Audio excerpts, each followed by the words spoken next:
por estar con nosotros.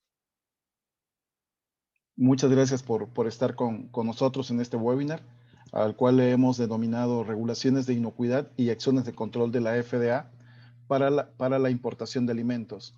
Miren, este webinar es interesante porque da un panorama general de cómo están los controles, cuáles son las normas que hoy día están vigentes en materia de inocuidad para los diferentes tipos de alimentos y cuáles son esas acciones de control que la autoridad poco a poco está comenzando a implementar para identificar alimentos que podrían ser de riesgo para la salud humana o también la salud animal, dañinos a los animales en general, y también las acciones de control, de vigilancia y control.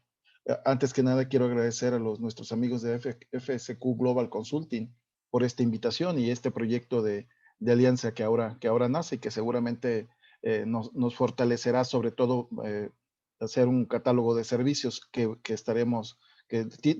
tienen como objetivo únicamente fortalecer la función productiva que ustedes desarrollan. Entonces, bienvenidos, vamos a dar inicio a esta conferencia. Más o menos estimamos que podría tardar entre 40 a 45 minutos y daremos un espacio para preguntas al final de la sesión.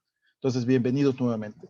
¿Qué es lo que buscamos con esta conferencia? Pues básicamente es que ustedes, todos los que participamos en esta sesión de trabajo, nos familiaricemos en primera instancia con las principales regulaciones de inocuidad vigentes en los Estados Unidos y en qué se basan, qué leyes son las que están vinculadas con esta actividad, con estas regulaciones, perdón, con estas herramientas. Así también vamos a revisar las acciones de control y vigilancia más importantes, ¿no? Aunque son muchas y muy variadas, pero aquí vamos a revisar solamente aquellas que son de alto impacto y que de alguna forma nadie está exento de verse involucrado en una situación de esta naturaleza. Todo parte de un principio central. Todos los días nosotros y cualquier ser humano sobre la faz de la Tierra, pues consume alimentos y recurre a los alimentos de diferente naturaleza, ya sean frescos o procesados, porque de ahí pretende obtener una serie de nutrientes esenciales que nos permiten vivir cómodamente, ¿no? Vivir y desarrollar nuestras funciones fisiológicas. Algunas otras personas consumen alimento por otras razones, por razones culturales, además de obtener los beneficios nutricionales, ¿no? Entonces hay una diversidad de motivos por el cual nosotros recurrimos a estos alimentos. Y estos alimentos provienen de diferentes regiones del mundo. Hoy día, con la globalización del mercado, pues la velocidad con la que un alimento de una región muy alejada del mundo llega a la mesa de cualquiera de nosotros es muy rápida. Si ustedes recordarán, hace 10 años o más, poner un embarque de un alimento, no sé, en Perú o en México, al otro lado del continente, Europa, por ejemplo, era tardar 15, 20 días y con los riesgos que ello implicaba. Hoy día ese traslado de alimentos pues ocurre de una manera muy rápida. Entonces, esto pues es lo que hoy día nos rige, nos regula. Sin embargo, esos alimentos, pues creo que para nadie ya es desconocido que a lo largo de la cadena de suministro, ya sean los alimentos frescos o procesados, están interactuando con una serie de ambientes, superficies de contacto, vivas o no vivas, y así, o diversos insumos, por ejemplo, como el agua, donde ese alimento podría incorporársele un contaminante que algunos de ellos son peligrosos, ¿no? O lo que se conoce como peligros de contaminación. Es decir, el alimento se vuelve una especie de transmisor de microorganismos, sustancias químicas o algún material físico que puede adquirir a lo largo de la cadena de suministro. Y la forma en que ese peligro se expresa una vez que ingresó en el cuerpo del consumidor, que por supuesto tendría que estar bajo ciertas condiciones de sensibilidad, pues ese peligro se expresa a través de enfermedades, ocasionando enfermedades, cuando esos peligros son de tipo microbiano, y esas enfermedades causan un daño a la salud a través de infecciones intestinales, ataque a través de toxinas, etcétera, una serie de mecanismos. O bien también esas sustancias químicas también pueden representar un riesgo o se manifiestan a través de generar cierta problemática. Por ejemplo, el caso de los alérgenos, ¿no? Alérgenos que para cierta población va a ocasionar también ciertos problemas. Entonces, hoy día, creo que para ya nadie es desconocido que los alimentos se convierten en un vehículo de transmisión de microorganismos y sustancias químicas, y que para algunos alimentos, sobre todo aquellos que se consumen en fresco, no existe una fase en el proceso donde se pueda eliminar ese microorganismo o esa sustancia química que pudo haberse adquirido a través de este flujo. Entonces, y ese es el riesgo. Entonces, eso hace que los alimentos frescos, particularmente frutas y hortalizas, se conviertan en alimentos que son de cierto riesgo elevado. A diferencia de aquellos que tienen un procesamiento, donde podría haber una fase donde podríamos eliminar tal vez algunos microorganismos, ya sea a través del manejo de pH, manejo de temperaturas, presurizaciones, una serie de mecanismos donde podríamos eliminar algunos microorganismos, pero no necesariamente una sustancia química, ¿no? Como un residuo químico que podría venir en alguna de las materias primas. Entonces, y esto hace que este grupo de alimentos, pues el riesgo sea relativamente moderado, vamos a llamarlo así. Entonces, aquí, y el por qué, un poco se explica el por qué la autoridad interviene en este tipo de temas, que ustedes saben, siempre ha sido un tema de mercado, un tema de compradores y vendedores de alimentos, el tema, y que se ve a través de las certificaciones privadas. El gobierno asume que un ser humano, una familia, puede estar en desventaja frente al alimento. ¿Por qué razón podría estar en desventaja frente al alimento? Porque el consumidor no tiene una forma de saber si lo que está a punto de consumir puede tener un microorganismo o una sustancia química o algún material físico que por consecuencia le podría ocasionar un daño a la salud. Entonces, ese consumidor se asume que está en desventaja, y ese consumidor también asume que quien hizo posible la llegada del alimento a su mesa, es decir, la persona que lo generó, la persona que lo empacó o procesó, la persona que lo distribuyó o lo transportó, asume que a lo largo de la cadena se debieron haber aplicado una serie de controles para prevenir la presencia de esos microorganismos o sustancias químicas. Y desafortunadamente no siempre es así.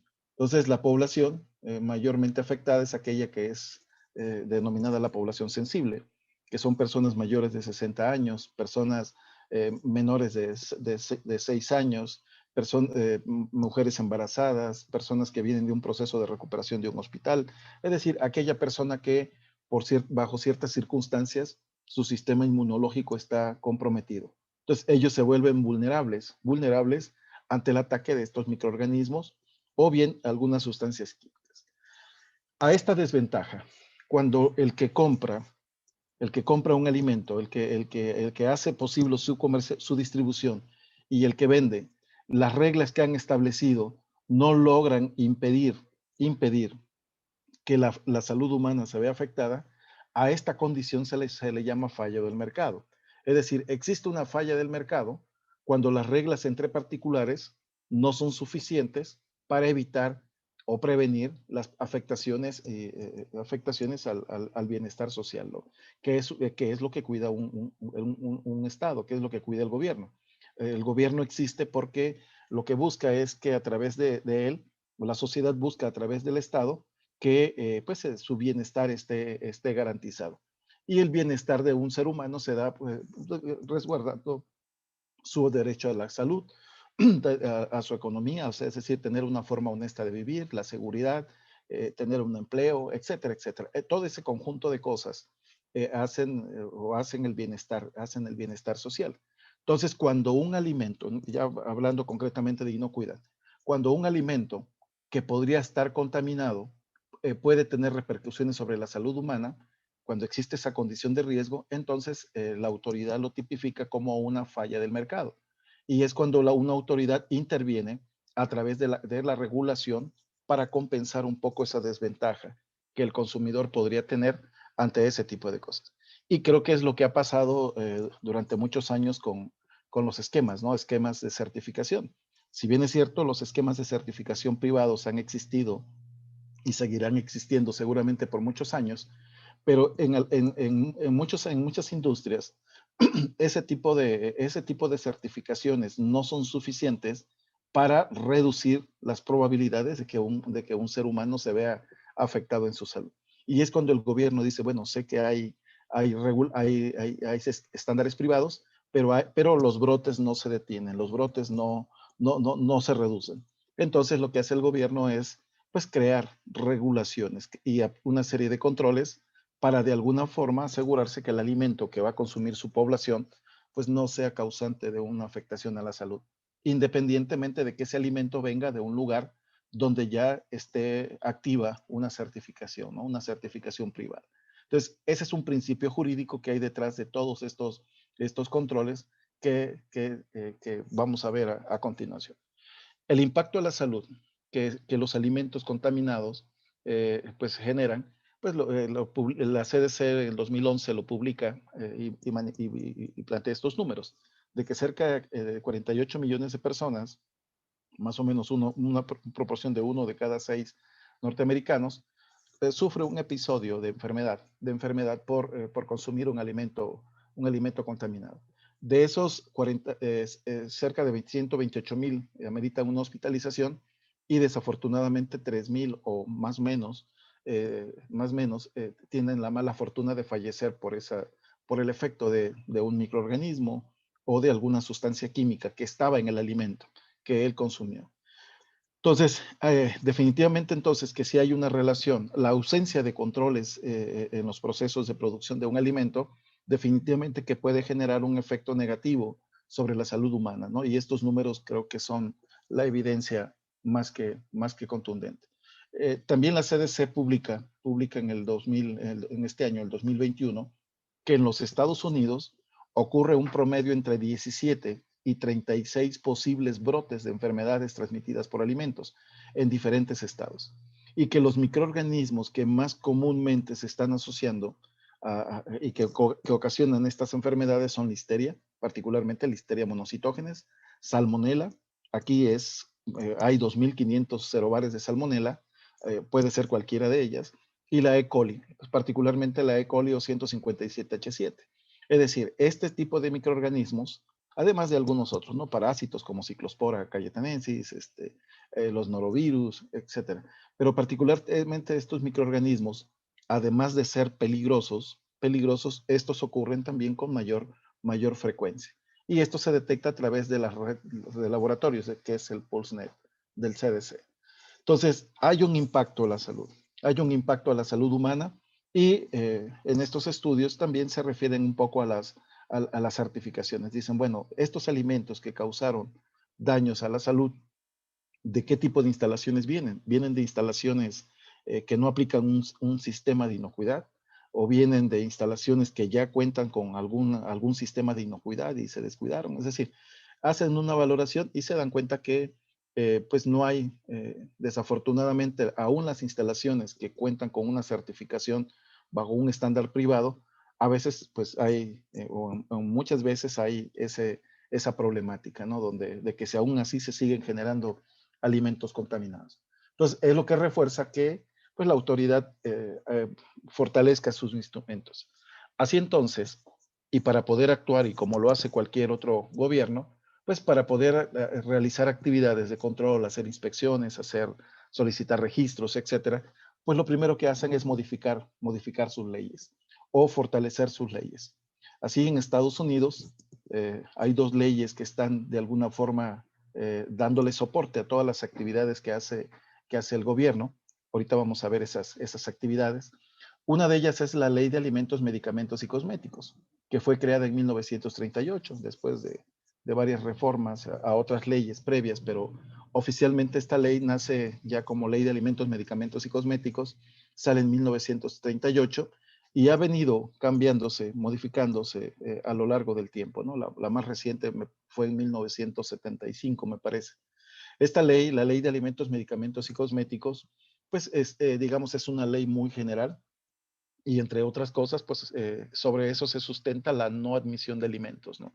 particularmente la sección 801A, establece que si un alimento, por ejemplo, proviene de un lugar donde no se aplica un sistema de inocuidad, o un alimento ha sido prohibido o restringido en el país donde se produce, o bien el alimento está adulterado o contiene sustancias venenosas o algún microorganismo que sea peligroso para la salud, basado en esta ley, en la sección 801A, pues la autoridad puede no admitir un alimento y de en cierta forma aplicar una sanción al establecimiento donde se produce el alimento.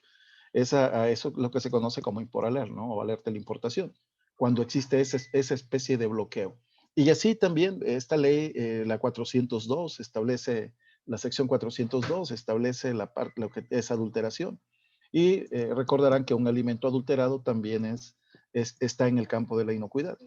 Es decir, un alimento se considera adulterado cuando este, contiene alguna sustancia química, cuando contiene materia extraña, cuando se produce en un lugar donde no se aplican regulaciones, etcétera, etcétera, ¿no? Hay una serie de razones por la cual se puede tipificar a un alimento adulterado. Y esta actividad o estas actividades de no admitir estos alimentos, se puede hacer porque está fundamentada en la sección 402 de la Ley de Alimentos, Medicamentos y Cosméticos. Y FISMA, que vino a darle mucho más soporte a estas actividades de la autoridad. Ahorita vamos a ver quién es esa autoridad. Lo que se busca al final, o lo que una agencia de gobierno, o más bien el Estado, el gobierno como tal, lo que busca a través de la publicación de estas leyes, publicación de reglamentos y algunas acciones adicionales de vigilancia, como son las inspecciones o algunos controles que vamos a ver ahorita, lo que busca únicamente es proteger a la salud. Es decir, todas estas leyes, regulaciones y acciones que vamos a ver tienen un solo objetivo: proteger la salud pública. Y para esto lo hacen a través de la regulación, aplicable a medicamentos de uso humano y veterinario, a vacunas, productos biológicos, así como alimentos que son de consumo humano.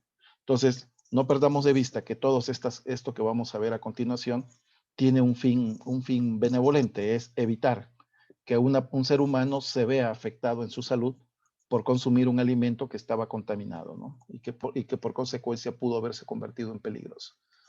Para poder aplicar la ley, pues intervienen varias instituciones, varias agencias.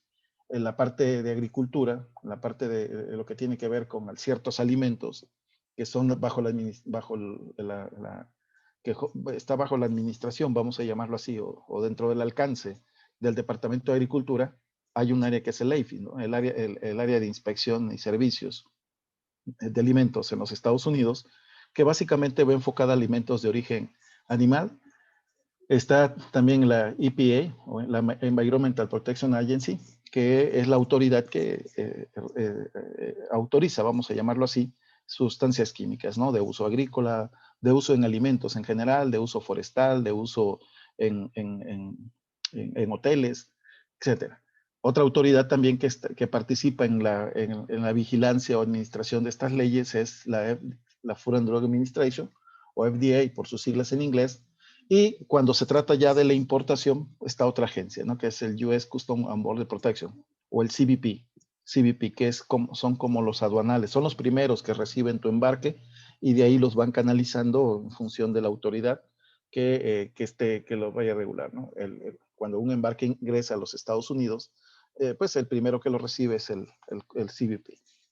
Entonces hay ciertos trámites que se tienen que hacer con el CBP que de alguna forma están relacionados con la inocuidad de los alimentos. Entonces, estas leyes que vimos hace un momento están siendo vigiladas, aplicadas o administradas por una diversidad de instituciones donde cada uno tiene una función específica.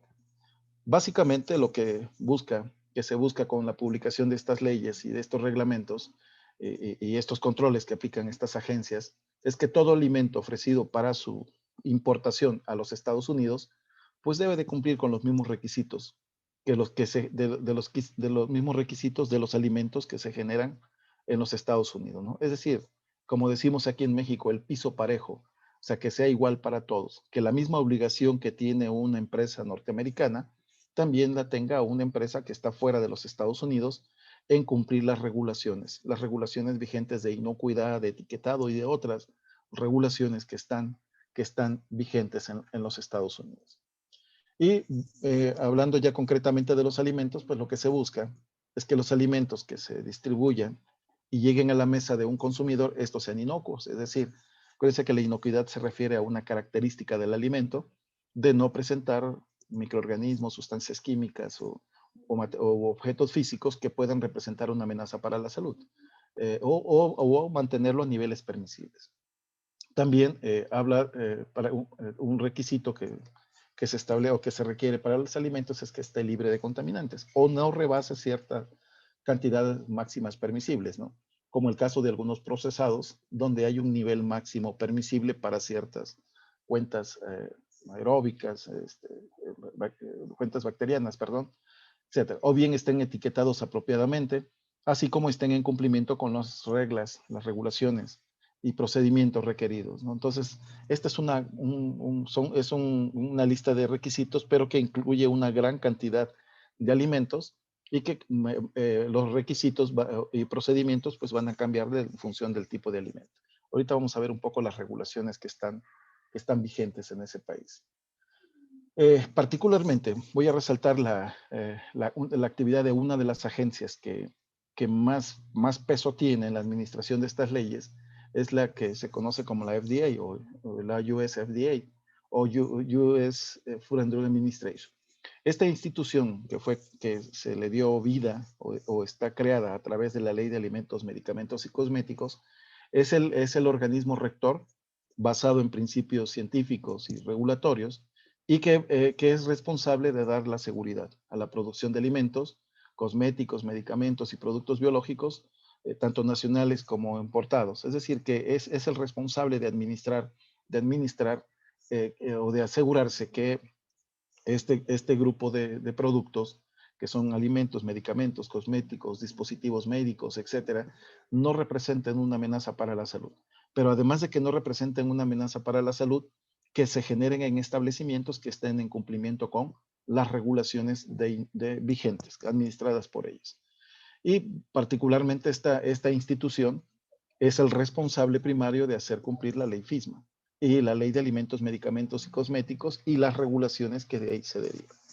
Esta autoridad tiene jurisdicción en agua embotellada, fórmulas infantiles, alimentos enlatados, alimentos para mascotas, aditivos alimentarios, mariscos, etcétera, y algunos otros productos que son de origen animal, ¿no? Excepto carne, aves de corral, huevos y productos a base de huevo, que entran más bajo la jurisdicción del Departamento de Agricultura y de la IFIS, de la dependencia que veíamos hace rato. Basado entonces en estas leyes y en estas regulaciones, FDA particularmente centra sus actividades en 4 grandes rubros. Primero, en la identificación de instalaciones. Es decir, lo primero que hacen es identificar quién es la instalación, dónde está, en qué periodo de desarrollo. Ahorita vamos a ver cuáles son los mecanismos que aplican. Segundo, establecer regulaciones, guías de orientación, documentos de consulta, formaterías en algunos casos, etc. Otra actividad son las inspecciones y auditoría, y en el caso de encontrar que alguna instalación esté violando una regulación en los Estados Unidos o trate de ingresar alimentos que están contaminados o que son dañinos a la salud o que ya están causando un daño a la salud, por consecuencia, pues vienen las sanciones, ¿no? Con lo que se llaman law enforcement, que pueden venir derivadas también de una inspección. Así entonces, una de las primeras actividades de identificar a los establecimientos lo hacen a través de la obligación, de establecer como obligación que cierto tipo de industrias, excepto las agrícolas, excepto las farm, las que caen dentro del concepto de farm, están obligadas a registrarse en el Food Facility System, o Food Facility Registration. Esta actividad, una empresa que quiere exportar o que ya está exportando a los Estados Unidos, lo hace porque así lo establece la sección 415 de la Ley de Alimentos, Medicamentos y Cosméticos. Y es aquí donde nosotros tenemos que declarar quién es nuestro representante en los Estados Unidos, un domicilio en los Estados Unidos, dar información de nuestro establecimiento, te van a pedir ahí recientemente, ustedes recordarán que el año pasado, para poder hacer este registro, te pedían que también gestionaras un DUNS number o un número de identificador universal. Entonces, a través de este mecanismo, se pretende obtener información de los establecimientos que producen alimentos, dispositivos médicos, etcétera, etcétera, ¿no? Y que se van a distribuir en los Estados Unidos. Entonces, y este documento o esta declaración de información, vamos a llamarlo así, le sirve a la autoridad para conocer, o incluso hasta para establecer comunicación con una empresa, con un establecimiento, cuando por alguna razón deba hacer alguna actividad, ya sea que va a inspeccionarla, ya sea que va a hacerle algún comunicado, o sea, es a través de esta información.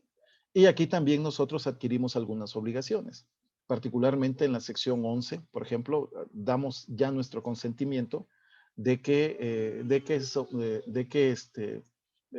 estamos, digamos, le damos el consentimiento a la autoridad de que puede inspeccionarnos, ¿no? Entonces, el registrarse en el Food Facility System y estarse renovando, este registro cada 2 años, pues hoy día ya es una de las actividades de control, y que de no hacerlo, pues simple y sencillamente, pues no podrías exportar, ¿no? El registro es gratis, ahí está la liga donde tú lo puedes hacer. Necesitas indicar a un agente en los Estados Unidos. Tienes que estarlo renovando bianual. Una vez que el establecimiento se registra, no requiere un registro nuevo, es nada más estarlo actualizando, excepto de que haya algunos cambios, ¿no? De dueño incluso, o fusión de empresas, o cambio de dirección. O sea, tendrías que estarlo actualizando solamente, ¿no? Y a cambio de eso te dan un PIN, un ID, y un código. Entonces tú con eso tú administras tu portal, y sean cautelosos, sean muy cuidadosos. Sobre todo porque aquí declaren información de ustedes, y este PIN lo deben de tener ustedes.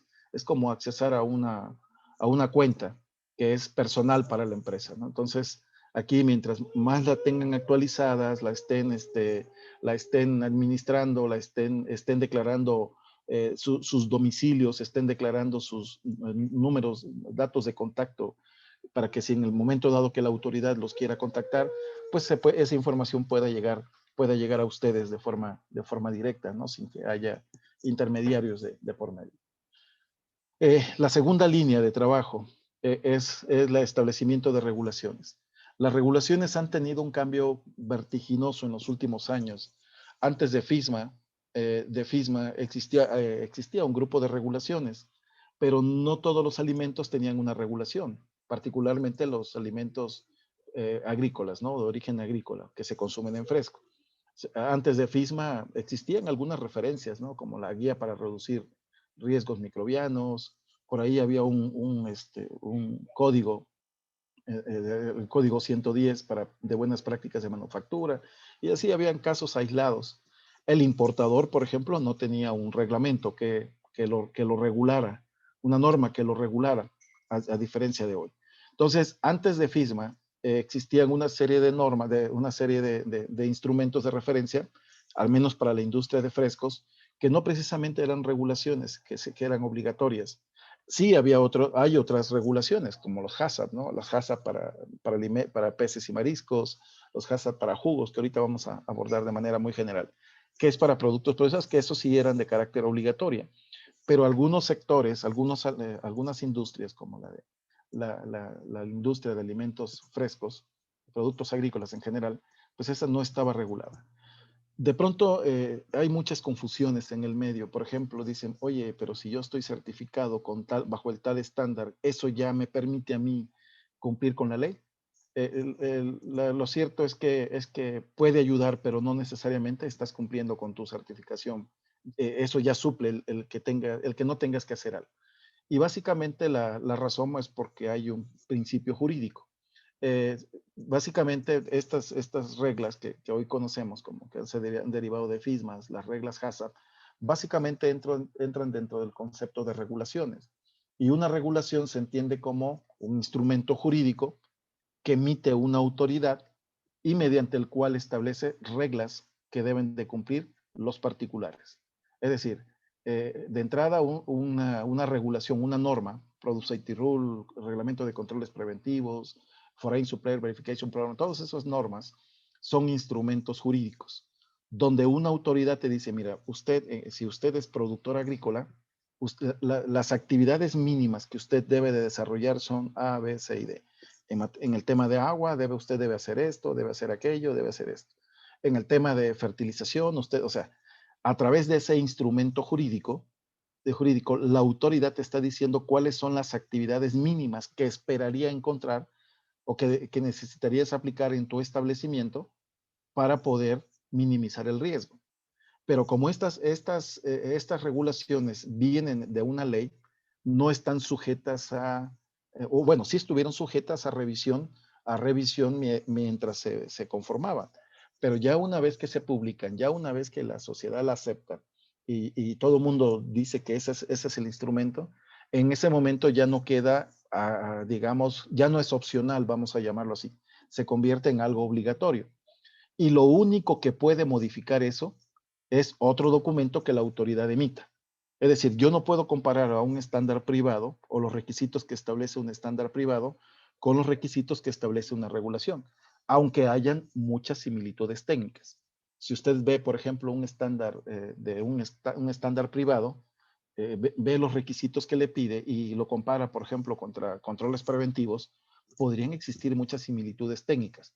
A lo mejor los registros se parecen, pero más sin embargo, el hecho de que tú tengas esa certificación bajo el estándar privado no va a sustituir tu obligación de cumplir con la regulación, tal y como te lo piden las normas, ¿no? Entonces, sí manéjenlo por separado, son dos cosas distintas. Regulación es una cosa, la certificación privada es otra.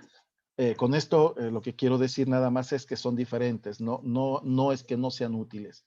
Acuérdese que la certificación privada te la pide tu cliente, es indispensable para tu cliente. Tu cliente no te va a comprar si no le demuestras que estás aplicando ese estándar privado. Pero aquí nada más consideren que hay un segundo jugador que se llama gobierno. Y ese segundo jugador es muy activo y que te regula a ti como empresa exportadora, pero también regula a tu cliente. Entonces hay que diferenciar, hay que marcar una diferencia bastante clara.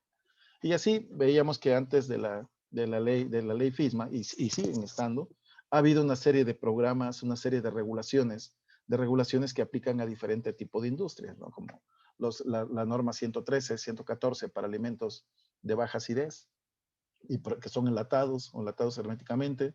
Están las normas HACCP para mariscos, las regulaciones HACCP para jugos, para, otro tipo de, otro tipo de agencias, que es el USDA, hay HACCP para carnes, etcétera, etcétera. Entonces, hay una serie de regulaciones que están vigentes, que solamente algunas de ellas se han actualizado.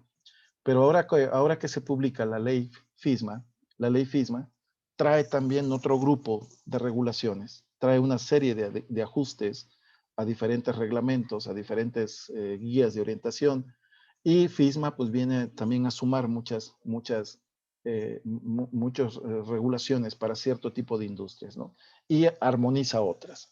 Entonces la FISMA exige que la FDA desarrolle regulaciones para implementar requisitos. Es decir, la forma de cumplir con la ley, el instrumento que el gobierno genera para cumplir, para demostrar que cumplimos con la ley es el reglamento. Si yo soy un empacador de alimentos frescos o soy un procesador de un alimento deshidratado, de baja acidez, etcétera, yo estoy obligado a cumplir con la norma que se ha generado para esto, que en este caso es control preventivo. Si anteriormente yo aplicaba un HACCP, pues ahora yo tengo que modificar o mover ese HACCP, moverlo y alinearlo al reglamento de controles preventivos, ¿no? Digamos, por citar solamente una de estas regulaciones.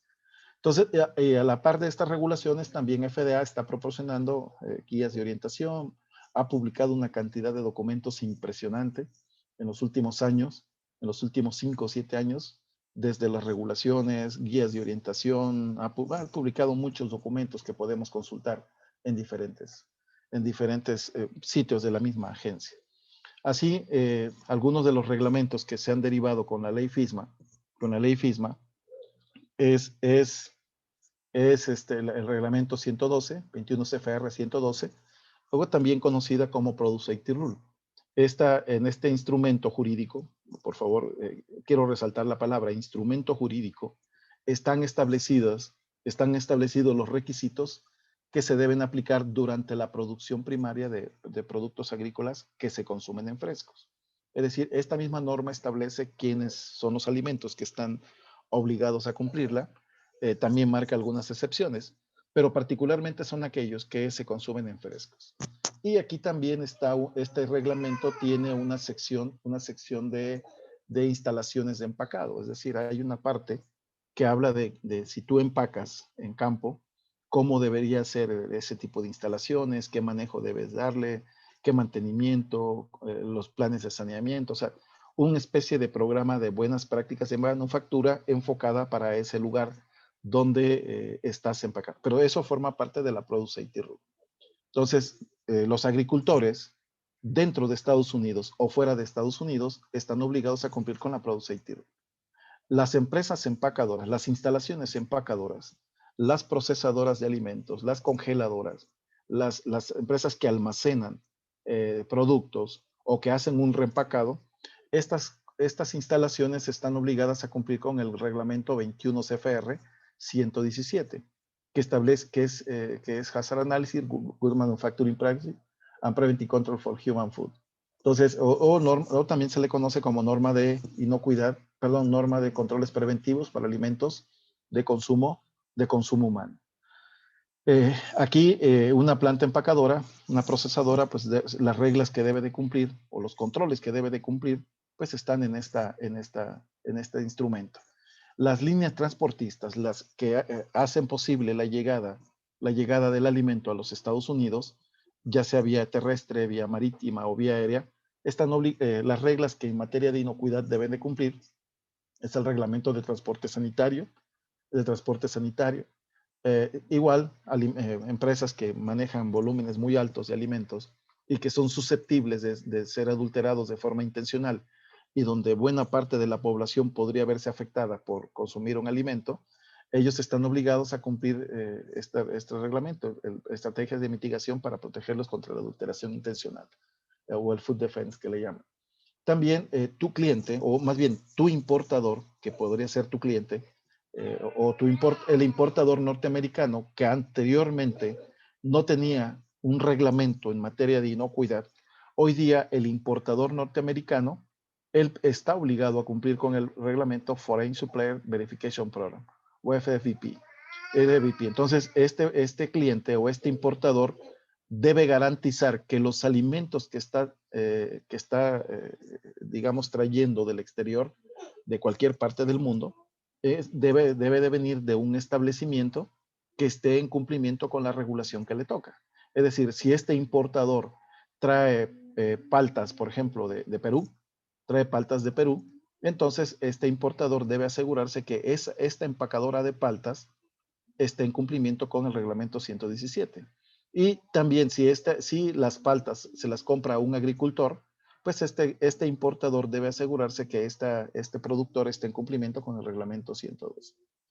Hay un programa, esto no es un reglamento, sino es un programa donde la FDA le da la opción al importador norteamericano, dicen, bueno, tú te puedes apegar al programa voluntario de importador calificado, de importadores calificados, y este programa de alguna forma lo que busca es que esta persona que va a hacer posible el ingreso de los alimentos a los Estados Unidos, pues se asegure de que cada uno de los establecimientos que le suministran productos estén certificados.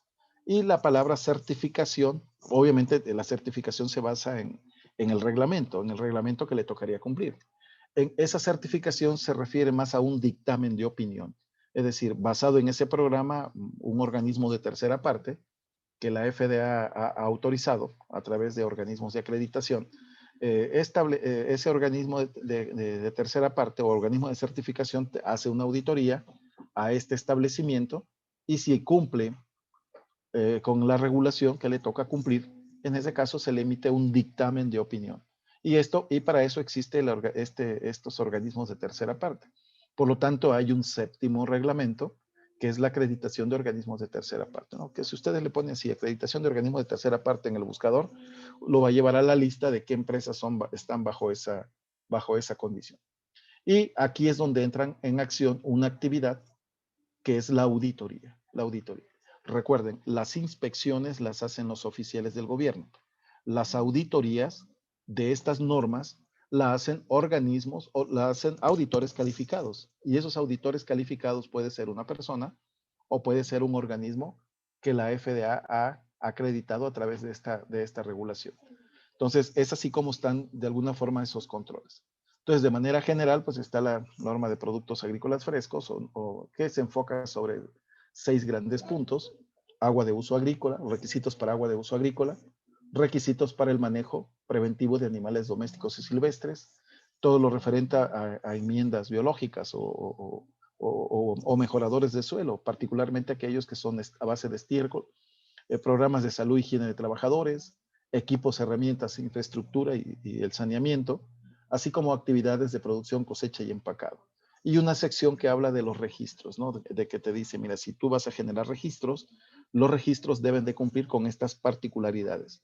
Debe de tener el nombre de la instalación, el domicilio, el ciclo posiblemente, el producto, variedades, y en su contenido debe de tener fecha, hora, una descripción de la actividad que haces, ¿no? Entonces, Product Safety Rule decíamos que es un reglamento que está diseñado para establecerle reglas a los productores agrícolas.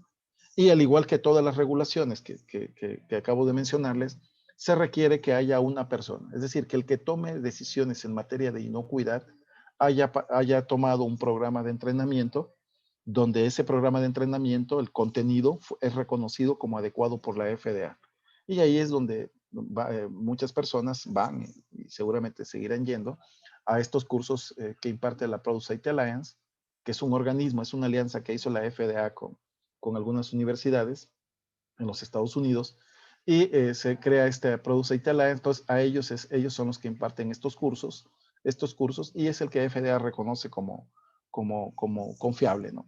Entonces, si usted es un agricultor, usted administra una agrícola o una finca o una hacienda, como le llaman por allá, pues usted y se dedica a producir alimentos agrícolas de consumo en fresco, pues usted debe de tener en sus instalaciones a alguien que haya tomado un programa de entrenamiento bajo este contenido, ¿no? Que FDA reconoce.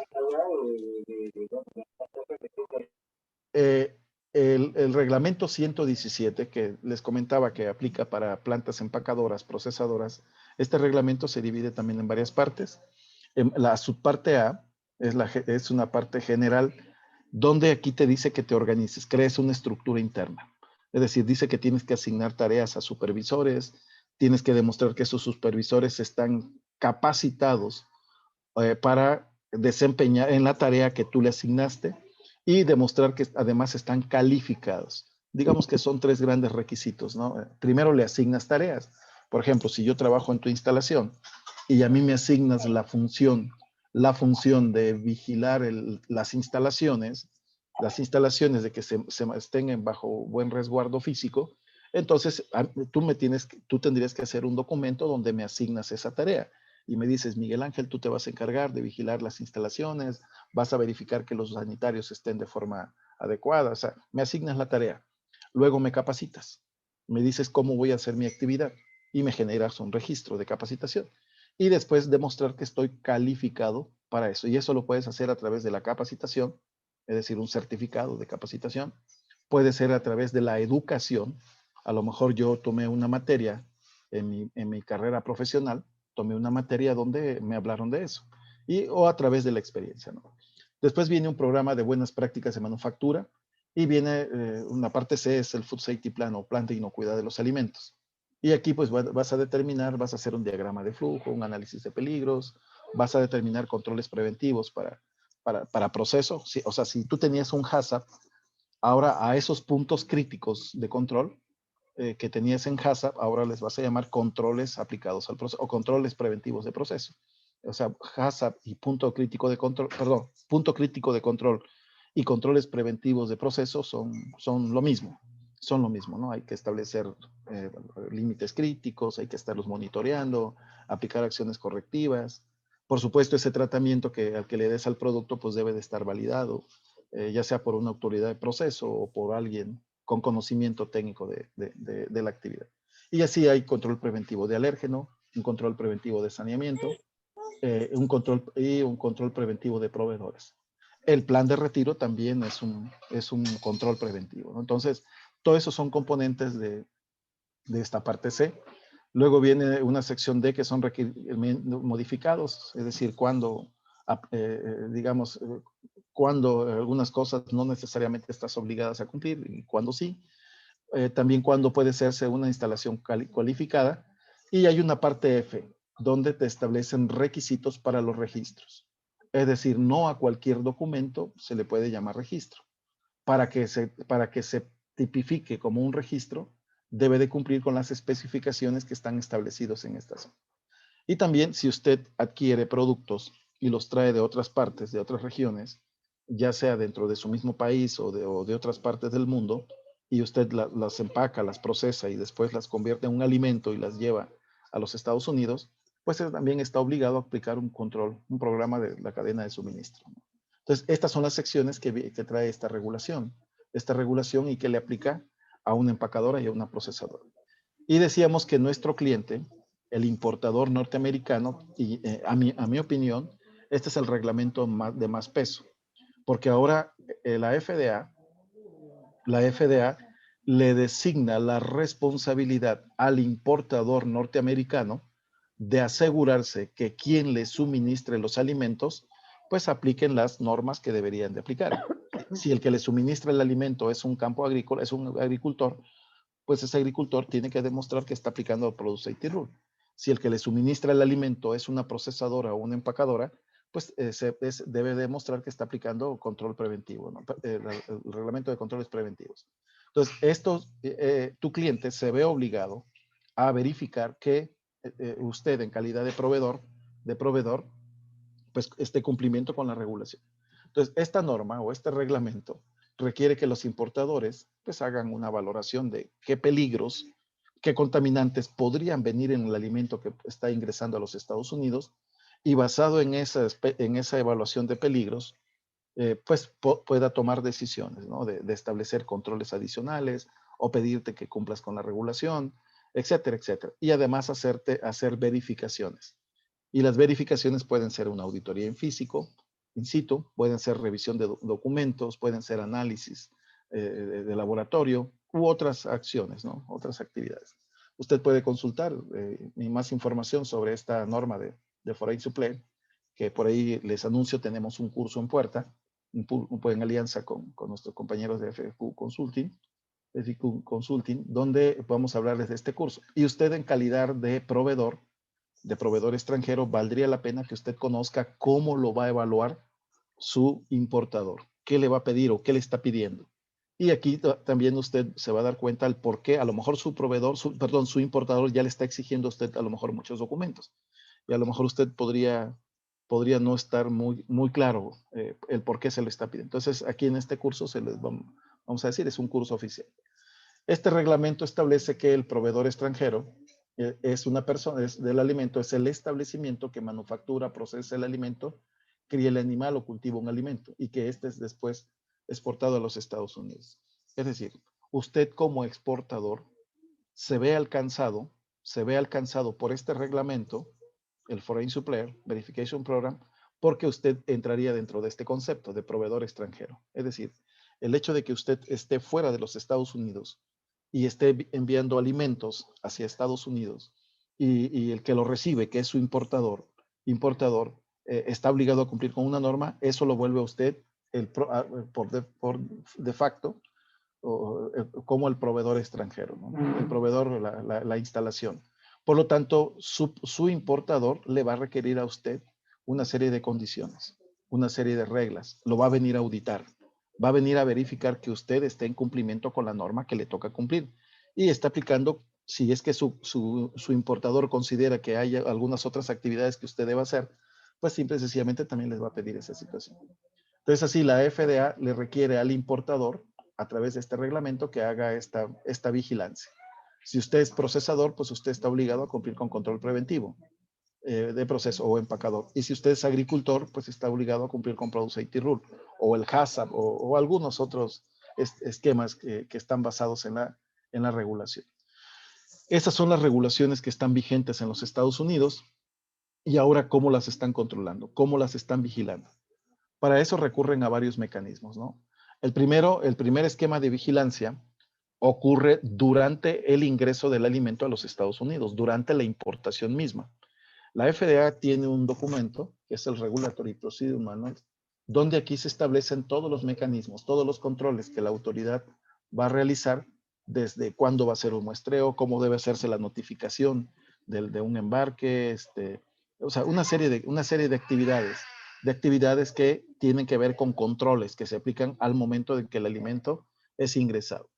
Ahí particularmente resalta una, que es la sección 9.8, donde en ese punto, en esa sección de este documento, se establece cuándo la autoridad, cuándo en este caso la FDA, va a bloquear a una compañía porque encontró que el alimento que está tratando de ingresar al territorio estadounidense contiene algún residuo químico o algún microorganismo, o está mal etiquetado o está adulterado. Es decir, aquí se establecen las bases y criterios mediante el cual se estaría bloqueando o no admitiendo, bloqueando a una instalación o no admitiendo a un alimento para su ingreso porque está violando las leyes administradas por la autoridad. Entonces aquí este documento, por ejemplo, las personas que hacen logística de exportación, los que tienen contacto con sus clientes, los que generan los documentos de embarques y estas cosas, pues deben de conocer esta sección, este procedimiento, este manual de procedimientos. Este manual de procedimientos, déjenme decirles que no está hecho para la industria, es decir, no va dirigido para la exportadora. Este documento va dirigido para los oficiales de la FDA, pero el conocer esos criterios que te van a aplicar, pues de alguna forma ya te da cierta orientación de en qué sentido prepararte y qué precauciones debes de tener, ¿no?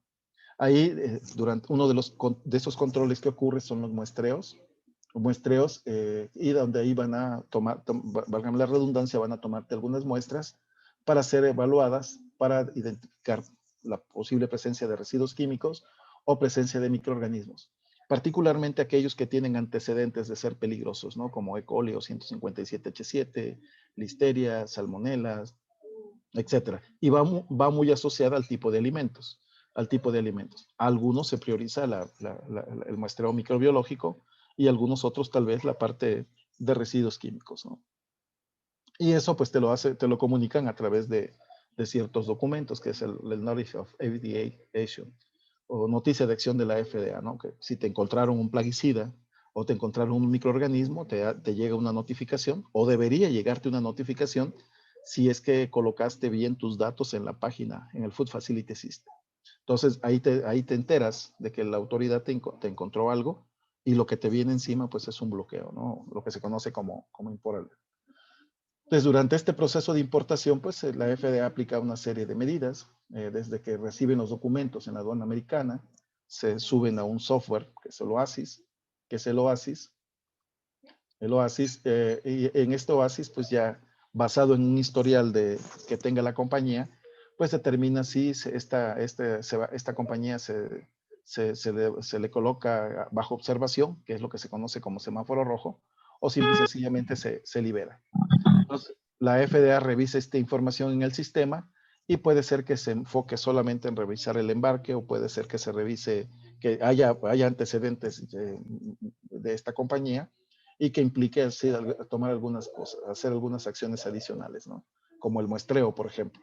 Entonces, en este punto la FDA puede revisar y si no encuentra nada, pues se viene el may proceed o la liberación. Pero si determina que va a ser un muestreo, pues está el oficial va a hacer una revisión un poquito más profunda, va a revisar antecedentes, va a revisar mayores elementos de la compañía. Y en este caso va a determinar si se envía hold para muestreo o bien solamente se trata de una revisión local, una inspección física, y si no encuentran nada, se va al My Proceed. Pero si se va a hold, aquí se toman muestras, se envían a un laboratorio y basado en los resultados que le proporcione el laboratorio, ya sea para residuos químicos o para microbiología, este oficial pues va a tomar una decisión. Si no te encuentran un residuo químico que está prohibido en los Estados Unidos o no te encuentran microorganismos, tu contenedor se libera o tu termo se libera, tu embarque se libera. Pero si te encuentran algún microorganismo que no tiene una tolerancia permitida o tiene la presencia de algún microorganismo que lo vuelve peligroso para la salud, entonces va a entrar en una etapa de detainment. Y aquí viene el derecho a la defensa, ¿no? Tienes derecho a defenderte, te va a decir, te hicimos tantas muestras, encontramos que tantas cajas me dieron positivo a esta molécula o esta sustancia química y estamos recomendando que tu instalación se coloque en el import alert 9923 o 9905, o sea, dependiendo de cuál sea la SER. Y entonces, si tú no te defiendes en este punto o usted no hace las gestiones correspondientes, pues su compañía puede quedar bloqueada. Y para liberarse, lo que se conoce como en lista roja, ¿no? Y en ese caso, pues tendría que usted hacer un trámite ahora ante la agencia para que le permitan continuar exportando. Otra medida de control que aplica la FDA es la inspección. Y la inspección ocurre durante el proceso de importación, pero también ocurren las foráneas a los establecimientos. Por definición, una inspección es un examen cuidadoso y crítico, un examen meticuloso que la autoridad hace para determinar si el establecimiento, es decir, su establecimiento, su empresa, su empacadora, su procesadora, está cumpliendo con las leyes o con las regulaciones a las que se estaría obligado a cumplir. En esta fase de inspección, la autoridad va a recabar una serie de evidencias que casi siempre o la mayor parte son evidencias físicas, es decir, hacen recorridos por tu planta para ver bajo qué condiciones estás manejando el alimento y si pudieran existir fallas que podrían ser la causa de que el alimento podría estar contaminado o podría contaminarse. Y basado en eso, pues toman una decisión, ¿no?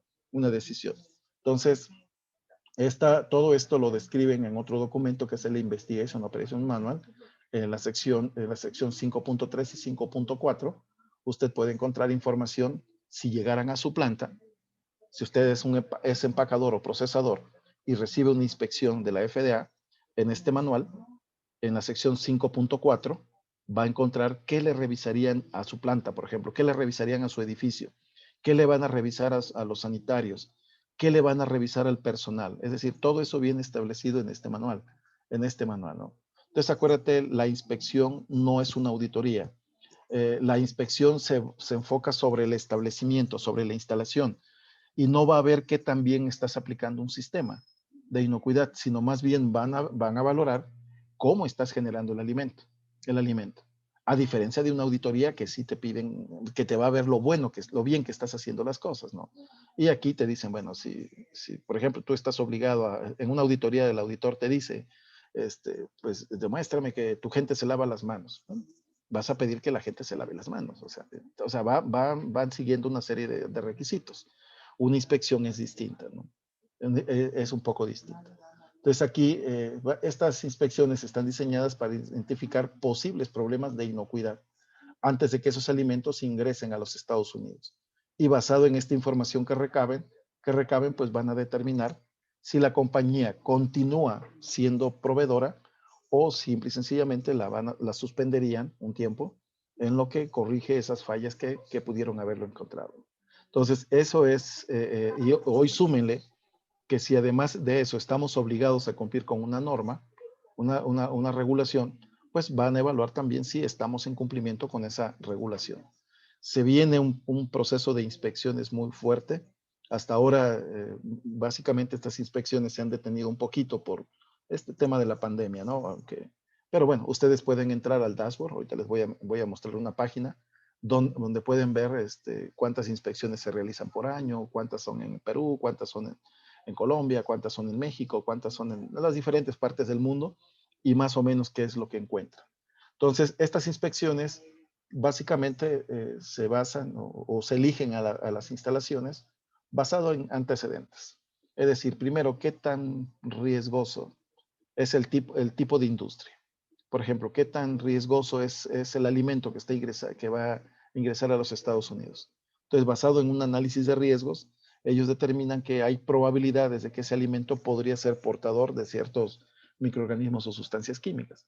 Por lo tanto, ese tipo de establecimientos se vuelven los candidatos número uno a ser inspeccionados.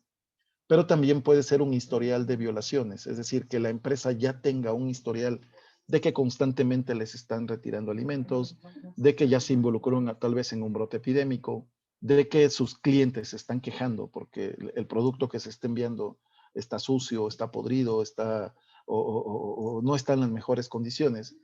Y así sucesivamente una serie de causas. Entonces, esas son las razones. O bien viene a un tipo de inspección que es un poquito más especializada, que se conoce como investigación, que cuando nuestro producto ya lo están acusando de haber ocasionado un daño a la salud. Entonces aquí la autoridad pues establece determinar.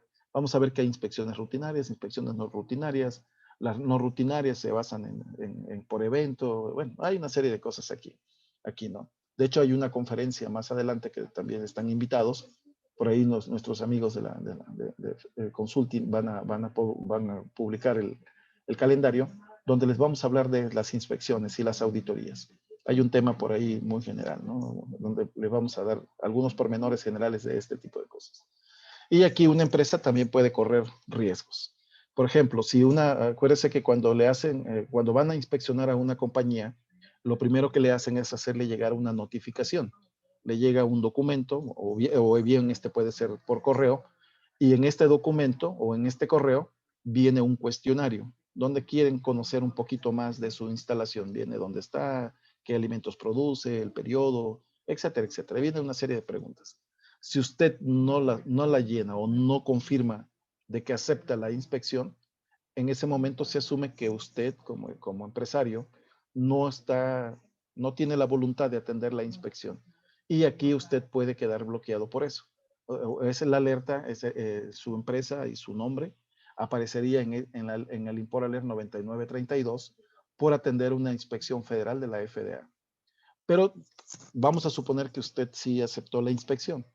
Fueron a su establecimiento y encontraron de que el sistema de inocuidad que usted tiene no está en cumplimiento con las regulaciones, con la norma que le toca cumplir, o le encuentran fallas graves como problemas de higiene, como instalaciones muy deterioradas, o sea, cuestiones graves. En ese caso se va a determinar que el alimento que usted generaría o estaría generando se produce bajo una condición insalubre. En ese caso, la compañía queda bloqueada y su nombre aparece en el Import Alert 9935. Es decir, hay dos alertas a la importación o dos tipos de bloqueo que se derivan de una inspección.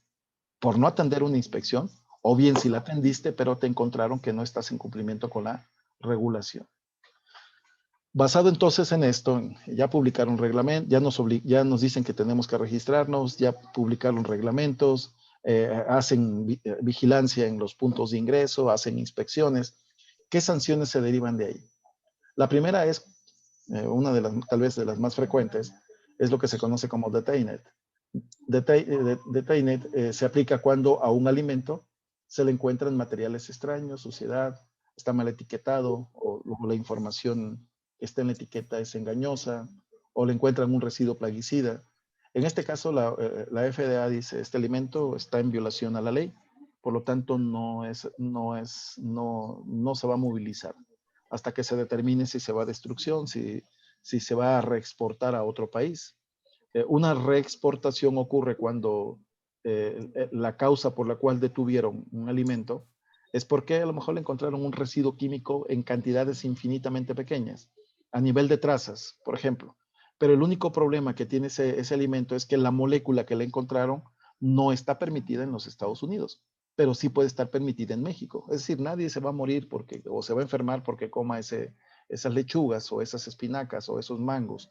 Es simple y sencillamente que le identificaron una molécula a cantidades muy pequeñas, que esa molécula no está permitida ahí en ese país, pero sí puede estar permitida en Canadá. En ese caso se aplica un criterio que es importar para reexportar. Entonces, en esa condición se llama detained, es decir, no dejan pasar a tu alimento y tu alimento queda confiscado hasta que se determine su destino. Está el refusal. Ya una vez que al alimento se le encontró un contaminante, si ese contaminante es peligroso, es peligroso para la salud, y ese alimento pues ya no lo dejan moverse a ninguna parte. En ese caso el contenedor es rechazado. O bien podría encontrarse un contaminante, un residuo químico, y la empresa decide regresarlo a su instalación de origen. ¿Ven? En ese caso es un refusal, y lo que hace es que, o la razón por la que no se admite ese alimento, es porque pudieron haber encontrado suciedad, residuos plaguicidas no permitidos, y en ciertos casos el producto debe ser destruido o exportado, ¿no? Destruido cuando lo que le encontraron fue una bacteria como E. coli, por ejemplo, o 157H7, que es peligrosa, o le encontraron Clostridium botulinum, no sé, un microorganismo que es peligroso, que le puede hacer daño tanto a un norteamericano como a cualquier ciudadano de otra parte del mundo. En ese caso, el producto es detenido, pero enviado a destrucción. O bien, como el caso que les hablaba de las trazas de pesticidas, que en ese caso puede ser reexportado a otras partes. Y por último, otra sanción, y esta es de las más complejas, es lo que se llama como la detención without physical examination, o detención sin examinación física, que técnicamente es un bloqueo. Y este bloqueo se lo emiten a una compañía porque le identificaron microorganismos o residuos químicos, porque es causante de un brote epidémico, o porque en una inspección se dieron cuenta que la compañía que está generando ese alimento está produciendo bajo condición insalubre. En ese caso, la empresa, este bloqueo puede darse a una empresa, a una región dentro de un país, o puede ser a todo un país, a toda la industria de un país. Hay diferentes situaciones. En ese caso se publica una lista roja, y si está en esa lista roja significa que no está permitido, está bloqueado. Por más intentos que trate de ingresar contenedores a los Estados Unidos, va a encontrar en el sistema, cuando llegue a la frontera, en los puntos de ingreso, va a encontrarse con que el sistema OASIS va a lanzar una alerta roja diciendo que ese producto no puede ingresar, ¿no? Porque está bloqueado y no será admitido. Entonces, en este caso, ahora su cliente, ahora esto viene con FISMA, su cliente, si lo encuentra que está en esta condición de refusal, o lo encuentra que está en esta condición de import alert, su cliente pues también está obligado a dejar de comprarle a usted, a dejarlo a usted. ¿Por qué? Porque ya la autoridad tiene evidencia de que el alimento que usted está generando pues está contaminado o puede ser peligroso para la salud. Liberarse de esta condición, usted tiene que hacer un trámite ante la FDA, y donde tiene que demostrar cuáles fueron esas causas que pudieron haber provocado la contaminación, aplicar una serie de actividades que corrijan las causas, generar registros, evidencia en general, registros, documentos, fotografías, y después enviar 5 embarques, 5 o más embarques, 5 cuando es un solo producto y es por primera vez, pero puede ser hasta 12 embarques con fines de muestreo, y donde no deben de encontrarle el microorganismo o sustancia química que fue la que causó el problema. Entonces así ya hace usted integra un expediente y lo ingresa ante la FDA, y la FDA, basado en la solidez de la información que usted le ingrese, determinará si vuelve a abrirle nuevamente la exportación, o le va a pedir mayores elementos. A toda esta cuestión se le llama import alert. Hay un curso que también estamos planificando aquí con los compañeros de consulting para desarrollarlo a lo breve, para cómo liberarse de estas situaciones. Y bueno, desafortunadamente, una compañía que tiene un historial negativo, pues ya lo tienen fichado, ¿no? Y para eso existe esta página que se llama Dashboard, Date Dashboard, donde aquí coloca el nombre del nombre de una empresa, por ejemplo, Agrícola X, nombre, o finca tal, de tal nombre. Aquí, si coloca aquí, si le debe algo a la FDA, o la FDA la tiene ya en una situación que considera que es de riesgo, o fue inspeccionada y todavía no solventan detalles, entonces su nombre va a aparecer aquí, y aquí se va a desplegar un sitio donde dice esta compañía tiene un número un FEI de tal número, es un número de identificación, y ahí dice si fue inspeccionada, dice si le han rechazado embarques, dice si le ha estado en import alert, etcétera, etcétera. Entonces ahí va a encontrar una especie de microficha de esa empresa, y que ese antecedente es el que ahora tu cliente también va a utilizar para ver si tú eres confiable, si tu establecimiento es confiable o no es confiable. Entonces, de manera general, compañeros, compañeras, son las regulaciones y controles que aplica la autoridad o que están vigentes en materia de inocuidad. Algunos de ellos están vinculados con la inocuidad, otras sí son cuestiones netamente de inocuidad. Pero bueno, el consumo de alimentos, espero haber logrado mi objetivo. El consumo de alimentos contaminados pues genera efectos negativos, ¿no? Uno de ellos es a la salud humana, pero también genera problemas económicos, ¿no? A una compañía. Por ejemplo, si yo genero alimentos contaminados y me detectan o me inspeccionan y me encuentran que efectivamente no estoy controlando todos esos factores, pues lo más seguro es que me bloqueen. Y si yo ya tenía contratos preestablecidos, yo ya pues voy a perder mucho de la inversión. Entonces, y también genera desconfianza. Además de que el generar un alimento contaminado y si ese alimento es causante de una afectación a la salud humana, por consecuencia vendrán ciertas situaciones legales, civiles y hasta penales. Entonces, la inocuidad de los alimentos es un tema regulado. No pierdan de vista esto. Ya no solamente se trata de tener las certificaciones de nuestro cliente, también se trata de cumplir con los reglamentos y leyes vigentes en el país de destino. Y el gobierno juega un papel fundamental. Ya vimos de qué herramientas estamos hablando, desde la identificación a través del Food Facility System, el establecimiento de regulaciones, decirle que tu importador es el que te vigile y te haga auditorías. Ellos mismos al momento de que ingresan al alimento te están haciendo muestreos. O sea, hay una serie de mecanismos que el gobierno está implementando para asegurarse que usted esté en cumplimiento con la ley. Hoy día, bajo este contexto de la inocuidad regulada, pues el hecho de que usted trabaje en esa dirección, de dar cumplimiento con las normas, con las regulaciones y hacer su máximo esfuerzo para reducir las probabilidades de que su alimento no esté contaminado, de eso va a depender su permanencia en el mercado. Es decir, hoy día tiene usted frente a sí mismo todo un mundo de situaciones que usted debe de cumplir.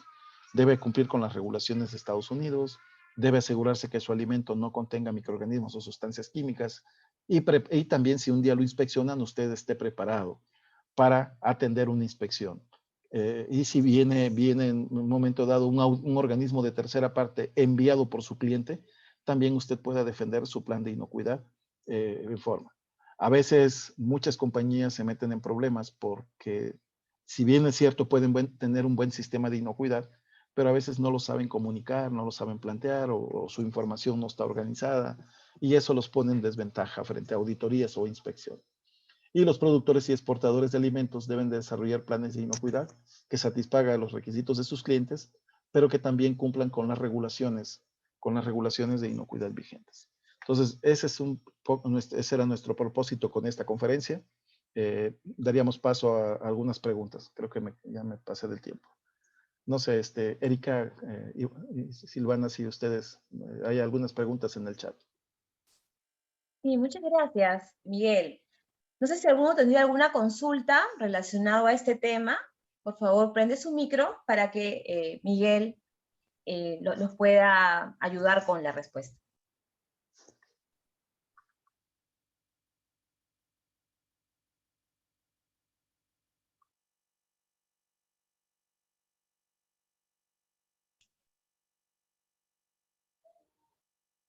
Miguel, yo tengo una consulta relacionada al tema del registro. ¿Ese Sí. registro es anual o es cada 2 años? Porque en algunos casos, algunas empresas tenían esa duda, ¿no?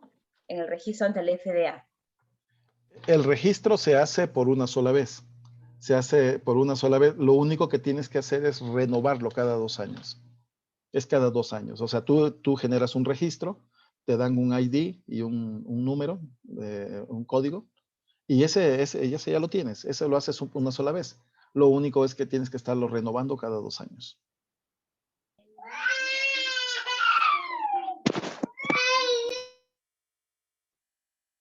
Muy bien, gracias. Aquí tenemos en el chat una pregunta. Sí. Indica Leticia, ¿las detecciones por infracciones menores también quedan registradas en el dashboard? Y si es así, ¿cuánto tiempo? No sé a qué se refiere con infracciones menores. Miren, en el tema de las regulaciones no hay infracciones menores ni mayores. Acuérdense que cuando hablamos de regulaciones se cumple o no se cumple. Entonces, cuando hay un no cumplimiento, esa es una infracción. una infracción, o más bien es un no cumplimiento, ¿no?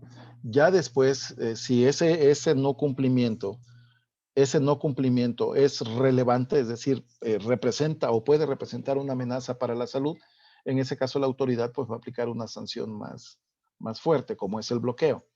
Pero si se tratara de un no cumplimiento, de un reglamento tal vez, o de una parte de un reglamento, pero que no necesariamente se trata de algo de alto riesgo, en ese caso la autoridad podría darle un tiempo a usted de solventar esa parte.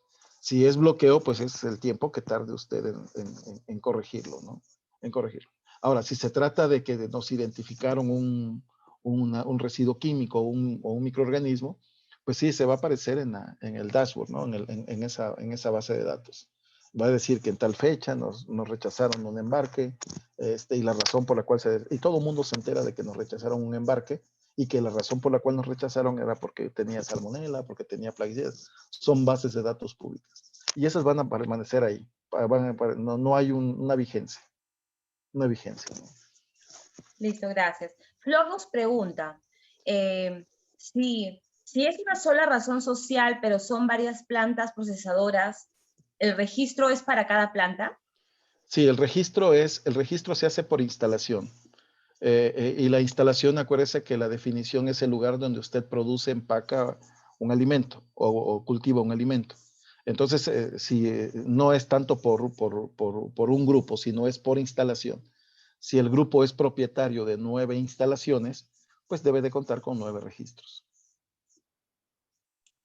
Muchas gracias. Muy bien, Fernanda nos pregunta, ante la detección de un patógeno de un contenedor en carne, por ejemplo, ¿el contenedor queda retenido y se entra en un programa de seguimiento de Sí, próximos contenedores? sí, por supuesto, depende de qué tipo de patógeno, ¿no? Y en este caso entra el APHIS, el Servicio de Inspección de Consulta Alimentos. sobre tipo Barleta, o sea, nosotros vamos a maquilar el panetón, el registro del FDA, ¿lo gestionamos nosotros o lo gestiona el fabricante? Eh, lo debe gestionar el que es propietario de la instalación donde usted va a manejar el alimento. Si ese propietario, y eso forma ya de los acuerdos particulares, ¿no? Entonces, por ejemplo, si usted va a rentar o va a rentar una instalación y usted llega a un acuerdo que es que el propietario de esa instalación, que sería lo correcto, que el propietario haga el trámite, pues lo único que tiene que ingresar es al Food Facility System, que es ahí donde les puse la liga, y usted Ok. ingresa ahí y hace su trámite. Es solamente hay que tener la información que ahí nos pide. Ahora, si usted dice, bueno, esta persona no tiene habilidades de cómo ingresar a la página y usted quiere hacer el trámite, no va a cambiar absolutamente nada. Lo único que va a cambiar es quién va a hacer el trámite, porque digamos, el documento saldrá a nombre de la instalación, ¿no? Con el domicilio, todos los datos de la instalación. Sí, Mencionaba gracias. el compañero de la carne, que me quedé a mitad. Sí, definitivamente que va a depender mucho del microorganismo, ¿no? Que se detecte. Por supuesto, si el microorganismo es de riesgo para la salud humana, pues seguramente pues vendrá una serie de medidas, una serie de sanciones. En este caso le corresponde al APHIS, del Departamento de Agricultura de los Estados Unidos. Muy bien. Luego nos preguntan, el registro del FDA se hace con un agente y se renueva cada año y se paga un derecho. Entonces, de acuerdo a lo mencionado, esto es por agente, ya que por el gobierno directo es cada 2 años. No, Pregunta no, María. no. Me parece que esa es la confusión y eso es lo que los agentes no hacen esa actividad. O sea, algunos sí tienen un negocio adicional, pero el trámite es gratuito, no debe de pagar nada.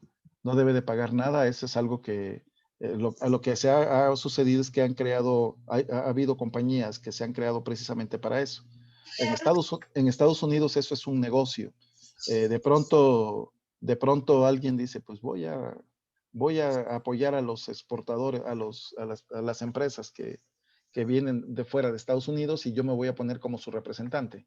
Entonces, usted, por ejemplo, si usted viviera en los Estados Unidos, usted instala una oficina, se compra una buena computadora con una buena red de internet y si alguien de fuera de Estados Unidos le dice, oye, hazme mi trámite, pues usted le va a cobrar por ello. Pero eso no es que sea obligatorio, eso lo puede hacer usted de forma directa. Si usted se quiere apoyar con alguien más que le haga esa función, bueno, lo puede hacer, pero podría ahorrarse esos $1,000 o $2,000, no sé cuánto les cobren, ¿no? Pero no son los agentes, no son los agentes. Y sí, es por instalación. Erika, ¿qué tal? Buenas noches, te saluda Rosemary. Referente a lo que está indicando el expositor, nosotros tenemos una empresa que se llama Registracor y cada año nos cobra algo de $600 por hacer ese registro. Entonces, por lo que entiendo es, nosotros directamente podríamos hacerlo y cada 2 años actualizar datos y con eso bastaría. Es correcto, sí, el trámite es gratuito. Usted ponga así, Food Facility Registration. De hecho, ahí está en la página, en la presentación, ahí está la liga, y la va a llevar directamente a la página. Y sí, tal vez aquí lo único que tendría que asegurarse es que usted va a declarar un domicilio o alguien que lo represente en los Estados Unidos. Pero ese trámite lo puede hacer usted, lo puede hacer usted. Y si esa persona que vive en los Estados Unidos, pues le cobra algo, le cobra, no sé, tan solo nada más por declarar su domicilio, bueno, pero eso ya será un pago que será entre ustedes. A veces esa es la problemática, ¿no? De que estas compañías que sí hacen este trámite, o estos despachos que hacen estos trámites, pues lo que te están rentando realmente es el domicilio. Es el domicilio. O sea, por eso te cobran X cantidad. Pero el trámite realmente es gratuito. Usted lo puede hacer. Ah, ya. Muchas gracias. De nada. Muy bien. Mariela levantó la mano. Mariela, te escuchamos. Sí, buenas noches ante todos. Con respecto a lo que se ha mencionado, y cuando nosotros queremos hacer cambio, por ejemplo, una empresa cambia de razón social, ¿también lo puedo hacer directamente en la empresa sin cobro alguno? Porque nosotros también como empresa trabajamos con el agente Registracor. Y para recalcar lo que dijo la señorita anteriormente, ellos cobran anualmente un monto, es aproximadamente $595, y te actualizan tus datos y te entregan tu certificado, tu registro, ¿no? Así es. Y por eso es que en esa página donde mencionan, yo puedo colocar todos los datos para hacer mi actualización de datos y con el cambio de razón social. Por supuesto que usted ahí es justamente la razón por la cual se hace cada 2 años, porque usted haga de cuenta que este es un portal, una cuenta de correo electrónico, vamos, un mini portal donde lo único que tiene es un código para accesar. Entonces usted puede mover información aquí conforme sean sus necesidades. La otra persona que puede también modificar datos va a ser su importador norteamericano, porque es aquí donde ahora la exportadora y el importador se encuentran en este mismo sitio. Hay que declarar quién es nuestro importador norteamericano. Y también su importador norteamericano va a tener acceso a esta página. Entonces, si usted quiere incorporar un nuevo alimento, quiere hacer el cambio que usted considere, lo puede hacer ingresando con ese código. O sea, no es, por eso aquí les dice, el trámite es completamente gratuito. Y esta es una página de la FDA, esta es una lámina directamente de la FDA, ¿no? Donde ellos mismos te dicen, el trámite es gratuito, no necesitas pagar. O sea, al menos que tú no tengas un domicilio y alguien te rente el domicilio y te diga, te cobro $500 porque declares mi domicilio nada más, ¿no? Pero nada más, o sea, es eso. O sea, usted lo puede hacer de forma gratuita. De forma gratuita, pero tener un domicilio digamos, declarado en Estados Unidos. Si Es no correcto. tienes que continuar con el agente. Es correcto. Pero ahí también, es que usted tiene muchos mecanismos, podría tener muchos mecanismos. Usted habla con su importador y dile, oye, ¿me puedo dar de alta usando tu domicilio? Y a lo mejor el importador no le cobra. O sea, va a decir, no, sí, pues con tal de que me sigas contratando mis servicios como importador, o me sigas vendiendo la fruta o el producto, pues yo declaro este domicilio. O sea, hay muchas compañías que trabajan así, ¿no? Pero sí, como usted lo dice muy acertadamente, hay que declarar un domicilio en los Estados Unidos. Ok, entendido. Muchas gracias. De nada. Muy bien, Miguel. Julia nos Sí. pregunta, Sí. ¿cuánto es el tiempo promedio para el levantamiento del bloqueo de la empresa cuando detectan contaminantes? ¿Hay tiempos estándares mínimos? No, el tiempo lo establece usted. El tiempo lo establece usted porque, digamos, mire, voy a poner la lámina. Para que usted pueda gestionar el que lo desbloqueen o el que lo quiten de ese bloqueo, ya sea porque le encontraron algún plaguicida o un microorganismo, la FDA le pone 3 cosas. Una, que identifiques la causa por la cual pudo haber llegado ese plaguicida o ese microorganismo, qué fue lo que motivó. Entonces tú te haces una autoevaluación, te dices, a ver, ¿qué pudo haber pasado? ¿De dónde llegó el plaguicida? ¿Llegó del agua? ¿Llegó, me lo vendió? ¿O el producto que compré viene de un campo que está contaminado? No sé. Usted hace una investigación de causa raíz. Una vez que usted identifica las posibles causas, ahora va a implementar una serie de medidas para evitar que ese problema vuelva a ocurrir. Si el problema fue el agua, pues va a tener que darle tratamiento al agua. Si el problema es que usted compró fruta o compró una materia prima que ya traía el plaguicida o el microorganismo, pues tendrá que establecer un control de sus proveedores.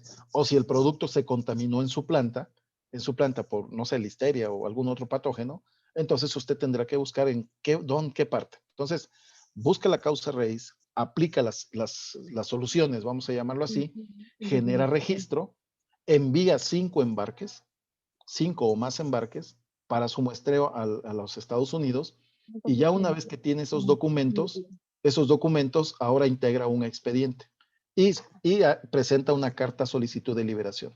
¿Cuánto tiempo se va a tardar usted en integrar eso? Bueno, eso ya depende de cada empresa, ¿no?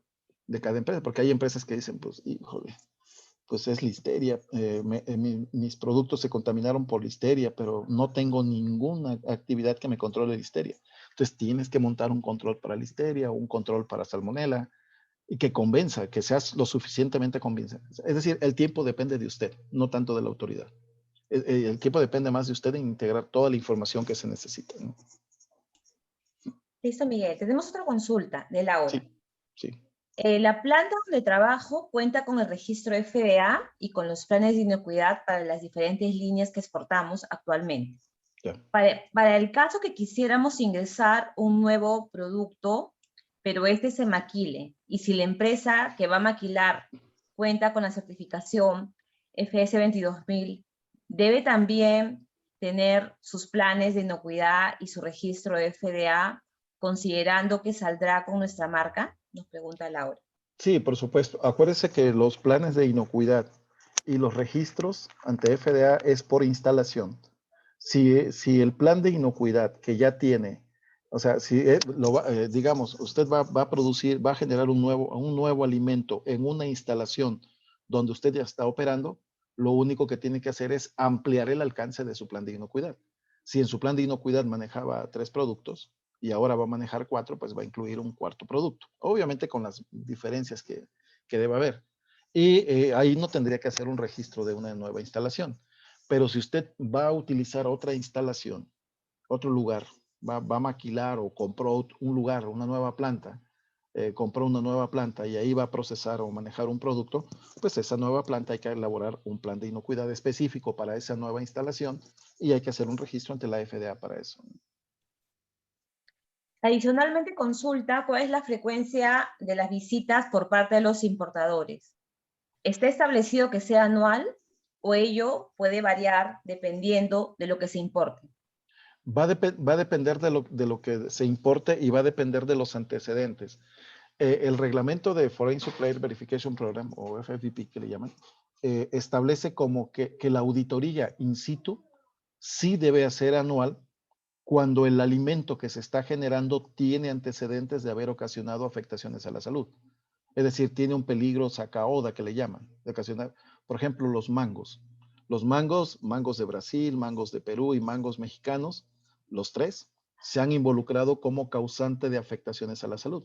Si ustedes se meten a investigar en las bases de datos de la FDA o el CDC, van a encontrar por ahí artículos que dicen, en el 2002 el mango de Brasil fue causante de que Salmonella Newport, mangos de Brasil contaminados con Salmonella Newport, fueron causantes de que tantas personas se enfermaran. Hay un caso similar para el Perú y hay un caso similar para México. En ese caso, y bajo esas condiciones específicas, como el alimento ya tiene antecedentes de haber ocasionado un daño a la salud, el importador norteamericano sí está obligado a hacerte una auditoría año tras año. Pero si el alimento, los limones, por ejemplo, los limones o no sé, de pronto otro alimento, o algún enlatado que no tiene esa condición, pues hay otras, el importador dice, bueno, no tiene un antecedente de haber causado daños a la salud, pero vamos a optar por otras modalidades de verificación. Y esas modalidades de verificación puede ser que solamente te requieran registros, copias de tus registros, te pidan tu análisis de peligros, te pidan registros de monitoreo, o sea, una serie, o te pidan solamente resultados de laboratorio. Es decir, la norma habla de cuatro variantes. Auditoría, cuando el alimento es causante de un brote. Registro de documentos o muestreos de laboratorio o inspecciones que la misma autoridad haya hecho, que son las que en esos casos van a ser evidencia de que el proveedor está siendo evaluado. Pero la auditoría in situ es solamente si el alimento tiene antecedentes de haber ocasionado un daño a la salud y si es así, es anual. Muchas gracias. Nos pregunta Cintia, para el caso que la empresa maquile, ¿podría exportar sin tener plan de inocuidad de controles preventivos? No, acuérdese que las instalaciones, independientemente que sean propias o maquiladas, en la instalación debe haber un plan de inocuidad. Esa no es opción, digamos. O sea, uno no puede, digamos, una compañía, una instalación que genera alimento no puede estar en el mercado sin que tenga un plan de inocuidad alineado al reglamento. Entonces, ahí no importa si el estar, por ejemplo, si usted va a rentar esa instalación, pues una condición que usted deba de poner es que esa instalación cuente con un plan de inocuidad. Si no lo llegara a tener, pues entonces usted estaría obligado a hacerlo, pero todos los documentos van a salir a nombre de la instalación que usted está rentando. Muy bien. Mariela levantó la mano. Mariela, te escuchamos.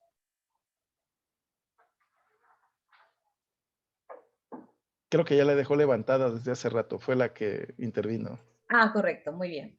A ver, luego nos hacen la siguiente pregunta. Muy bien, dice, consulta, Regina, consulta, respecto a qué se refiere un certificado emitido por la FDA. ¿Quién emite este documento? ¿Será lo mismo con el registro en la página?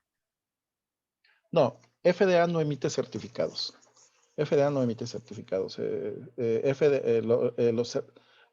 Digamos, lo más aproximado a un certificado es un dictamen, una especie de acta de hechos, que levanta un organismo de certificación, pero que fue autorizado por la FDA.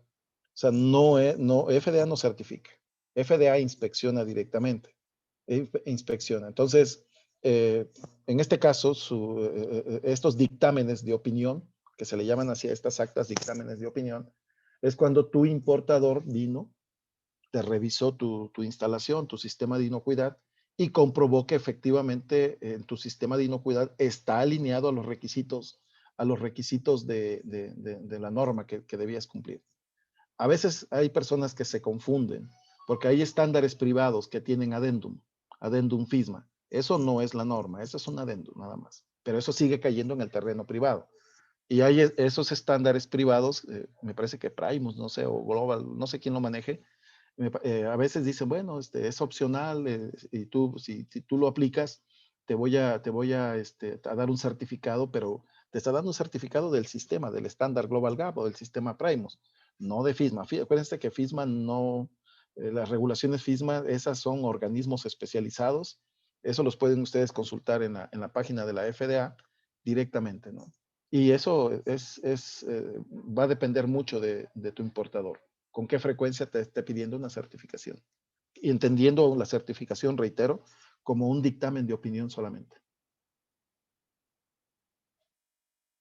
Muy bien, nos pregunta Julia. Una consulta. En el mes de marzo obtuvimos nuestro certificado FDA para el proceso de palta. Ahora que incorporamos un nuevo producto en septiembre, ¿podemos volver a certificarnos siendo que estamos en el mismo sitio?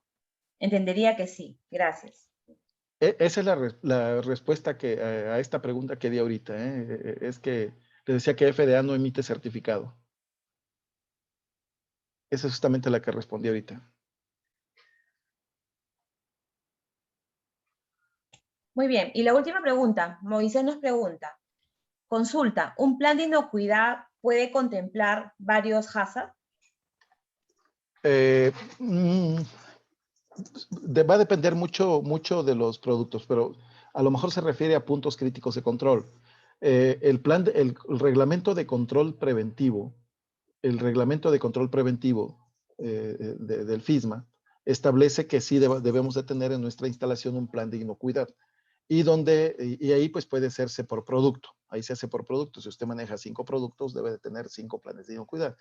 Y ahí en ese plan de inocuidad, tal vez uno de los aspectos que va a tener que resolver si es que le da tratamiento al producto, hay un proceso de eliminación de patógenos o de eliminación de objetos físicos, a esos puntos va a determinar puntos críticos de control, que es lo mismo que control preventivo de proceso. En ese caso, sí tendría que usted que tener un plan de inocuidad para cada alimento y que en cada alimento puede establecer el o los controles preventivos que aplicaría, si es de proceso, si es de saneamiento, si es de alérgenos o planes de retiro, ¿no? Que son los componentes de un plan de inocuidad. Muy bien. Melissa levantó la mano. Melissa, te escuchamos. Buenas noches, sí. Me queda todavía la duda, por ejemplo, nosotros estamos certificados en BRC y estamos prósperos a hacer una ampliación con la adenda del FISMA, pero por lo que está explicando no sería suficiente, ¿no? O sea, tendríamos que, entiendo que eso es privado, o sea, aparte también tendríamos que tener una certificación de FISMA independiente, bueno, más que la certificación, cumplir con toda la ley, eso no me queda claro. Sí, una cosa son los adendums de los estándares, Ujú. que son un buen inicio, son un muy buen principio. Si usted lo que pretende llegar es a dar cumplimiento con la regulación FISMA, sí, yo creo que empezar por esos adendum que algunas certificadoras tienen es un buen comienzo, pero no suple el hecho de que usted cumpla con la norma.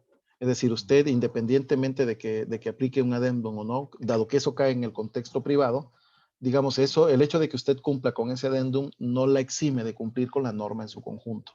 Entonces, sí, es una buena idea empezar empezar por esos adendum, pero usted debe de tener que como meta final, debe de tener la norma completa. Ahora, FDA lo que te dice es, en las regulaciones, es que usted tenga implementado en su instalación el reglamento, en este caso control preventivo. Ahora, su cliente, FDA no dice que usted se tenga que certificar en reglamento, de hecho las normas no se certifican como tal. El que sí podría venir a visitar, pero no con fines de certificación, es un organismo de tercera parte contratado por su importador, porque él sí está obligado, su importador está obligado a visitarla a usted, a su instalación, para comprobar que efectivamente usted está implementando la norma. Pero no la van a certificar, lo único que va a emitir el organismo es decir, una especie de acta, una especie de dictamen de cumplimiento o no cumplimiento. Pero ese es lo más aproximado que va a haber un certificado. Si su cliente ahora, digamos, se apega al programa voluntario de importador calificado, ahí también puede venir un organismo de certificación autorizado por la FDA. Ojo con eso. El organismo tiene que estar autorizado por la FDA directamente. Métanse a la página de la FDA y van a encontrar una lista de qué organismos están autorizados y que pueden hacer auditorías y en qué norma. Entonces, también podría ser que su importador, porque se apegó al programa voluntario de importador calificado, su importador venga y le haga una evaluación. Ahí podría darles una especie de dictamen que se parece un poco más al certificado, pero no son certificaciones. Es decir, eso no va a suplir una inspección, por ejemplo, ¿no? Que lo único que tendríamos que hacer en este caso para empezar, como usted dice, es la ampliación con la adenda y próspero ya de ahí realizar la inscripción, lo que está mencionado en la página y con eso digamos que estaríamos cumpliendo al 100%. Es digamos, correcto. O sea, Digamos okay. que ahorita, incluso como ya se vencieron los tiempos de cumplimiento de la norma, pues ahorita tendría que empezar ya lo más rápido que se pueda, porque esta norma de controles preventivos se venció hace 3 años. Entonces, ahorita, si usted fuera inspeccionada por la FDA, por un oficial de la FDA, o llegara a un organismo de tercera parte y no lo tiene implementado, pues no hay una justificación que los vaya a convencer, porque esa norma se venció hace 3 años, o más bien, inició su vigencia hace 3 años, ¿no? Entonces, ahorita, pues, en teoría, nadie, o todo mundo, más bien, debe de tener implementada la regulación. Ok, muchas gracias. De Listo, nada. Melissa, apagas tu audio, por favor. Ah, Julia tenía una consulta. Sí. Julia Castro. Julia, te escuchamos.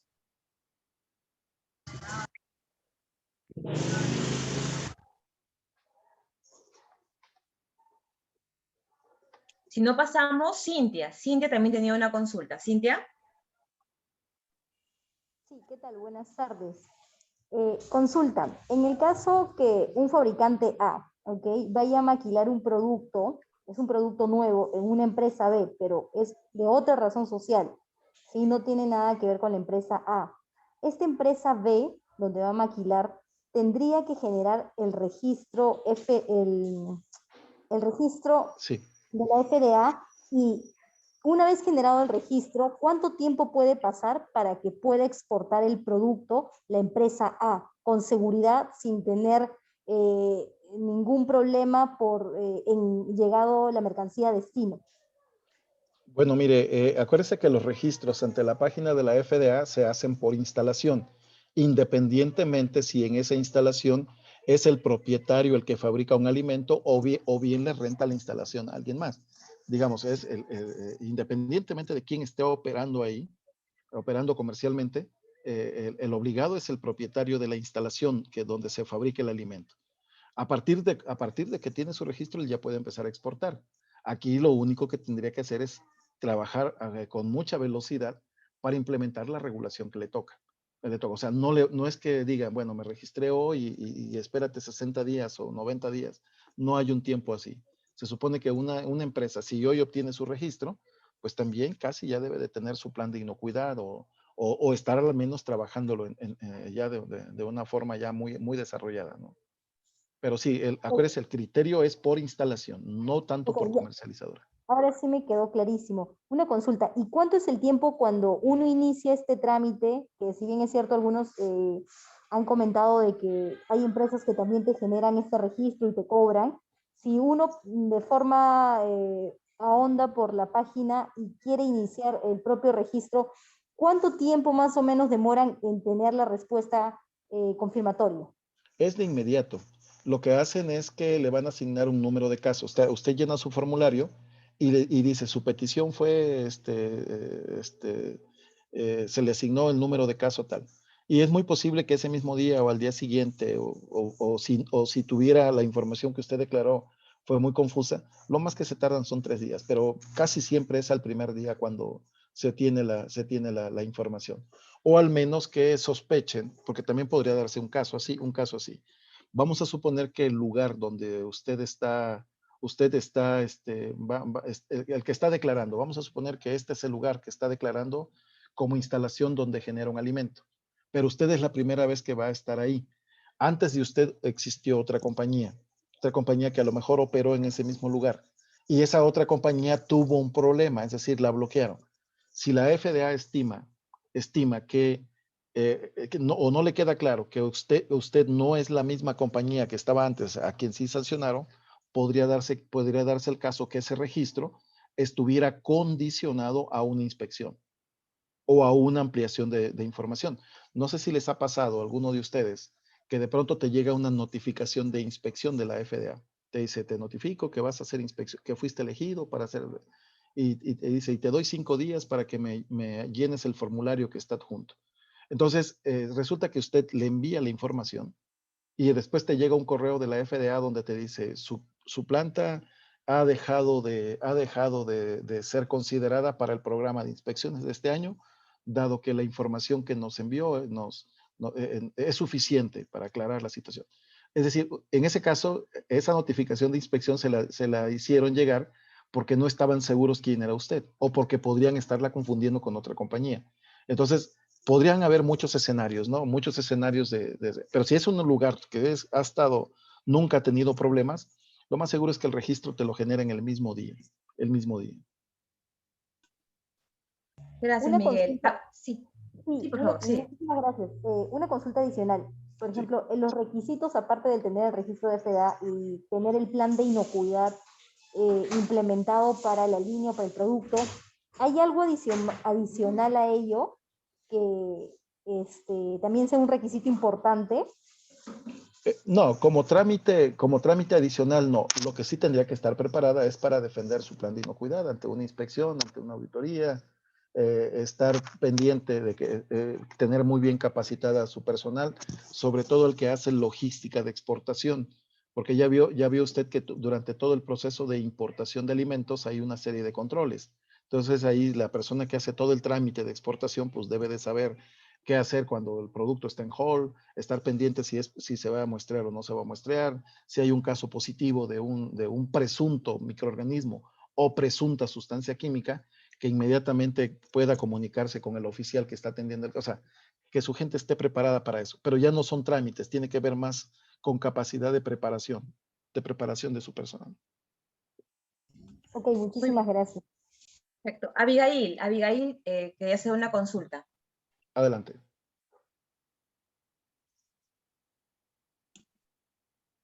Abigail, ¿nos escuchas? Erika, buenas noches. Sino que no me quedó claro algo, estoy confundida en algo. Nosotros tenemos dos plantas, una que produce arándano y la otra que produce, o la instalación que es todo lo que son frutas, paltos, mandarinas, espárragos frescos y en conserva. Pero yo tengo solamente un documento emitido o un registro del FDA. Entonces, ¿me faltaría otro documento adicional para la otra planta? Porque de acuerdo a lo que usted indica, debo de tener, entiendo, dos documentos porque uno es para la instalación A y el otro es para la instalación B. Es ¿Correcto? correcto. La ley habla de que el registro se hace por instalación. Así yo procese en una planta 4 productos, pero Es esta correcto. instalación produce... Ya, gracias. La única diferencia es que en esa planta donde usted maneja 4 alimentos, pues tendrá 4 planes de inocuidad solamente. Sí, Pero sí. es un solo registro ante la página de la FDA. Gracias. Muy bien. Luego faltaba Julia, creo que querés una consulta. Aquí hay otro. Aquí, en mi pie.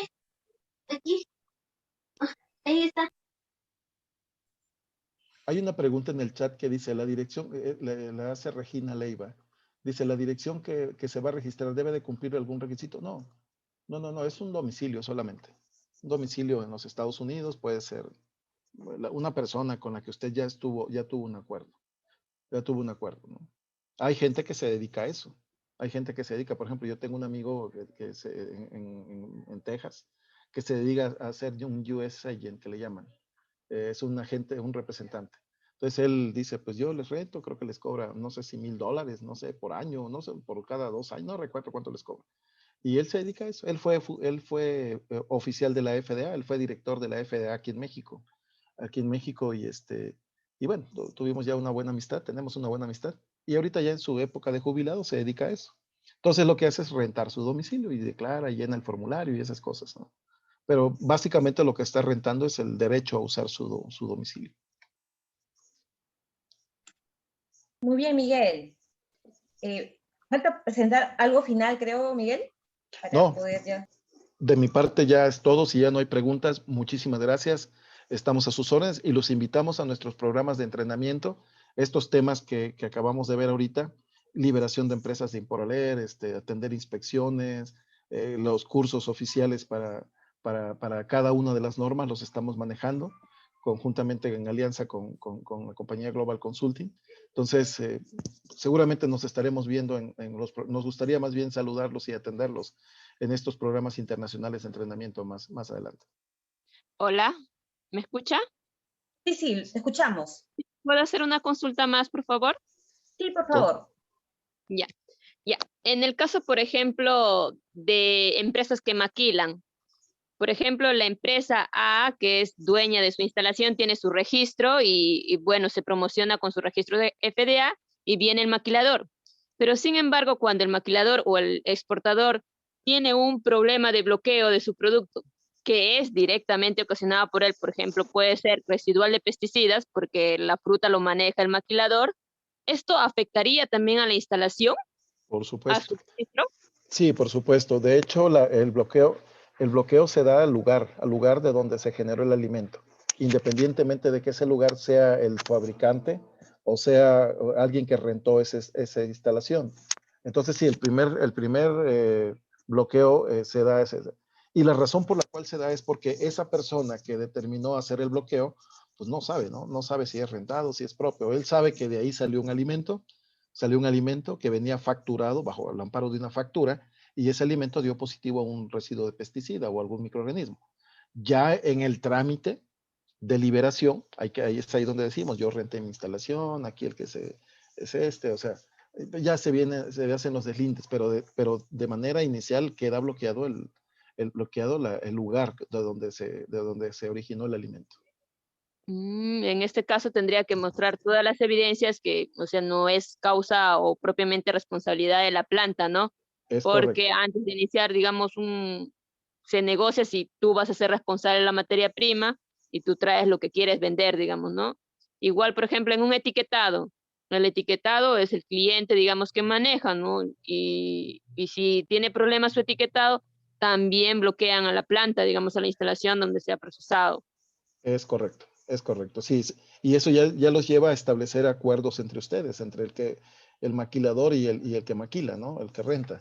Entonces ahí, pues, deben establecerse compromisos de que, por ejemplo, si yo le voy a rentar mi instalación a una empresa A, B, pues yo le tengo que exigir a esa empresa que aplique todos los controles necesarios. O bien yo, como propietario de esta planta, imponerle mi propio plan de inocuidad. Ahora, aquí hay también muchas salidas, ¿no? Porque a veces la persona que está rentando la instalación es la persona que se hace cargo del suministro de la materia prima. Y es aquí donde tendríamos que pedir que esta materia prima, pues, se aseguren de aplicar un control de proveedores. Proveedores para minimizar las probabilidades. Pero sí, de cajón, como decimos aquí en México, de facto, sí, queda bloqueada el lugar de donde salió el producto. Y otra consulta que estaba hablando con respecto a las inspecciones, por ejemplo, las inspecciones no es que se va a hacer anualmente, sino que, digamos, te ganaste la tinca y te eligió la FDA para hacer esa inspección, pero también está basado en el riesgo que tiene tu producto o qué reclamos o últimos contaminaciones malintencionadas también puede haber en ese producto, ¿cierto? Es correcto, sí. Sí, las inspecciones siguen una lógica de riesgo y de antecedentes. Riesgo asociado al alimento. También puede ser que la industria en su conjunto esté observando un patrón de comportamiento atípico. Por ejemplo, vamos a suponer arándanos.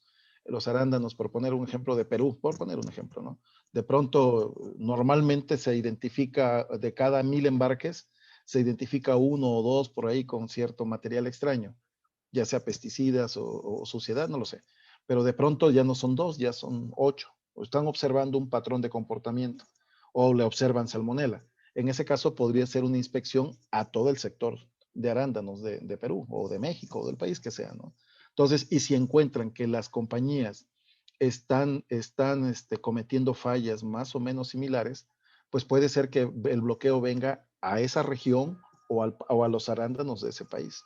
Aquí en México nos ha pasado en muchos productos, las papayas, por ejemplo, nos la bloquearon por esta explicación que les acabo de dar, nos la bloquearon hace 3 años y de pronto ninguna papaya mexicana podría ingresar a los Estados Unidos hasta que vino la inspección. O sea, las causales de inspección pueden ser por varias causas.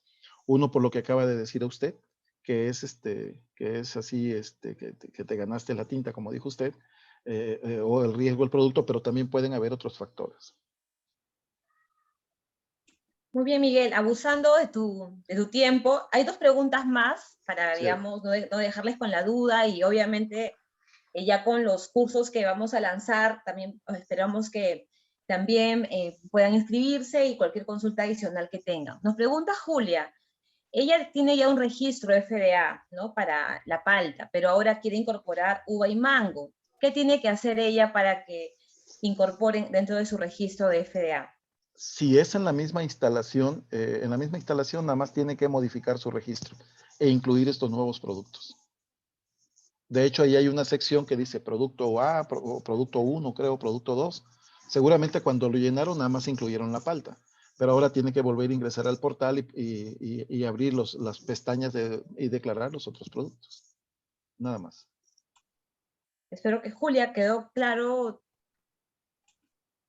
la respuesta. Muy bien, y la última pregunta que nos hace Cintia indica si podrían indicarnos la parte de la norma que indica el tema del registro por instalación. ¿Podrías indicarle, Miguel, por favor? Es la ley sección 415 de la Ley de Alimentos, Medicamentos y Cosméticos. Déjelo, pongo nuevamente.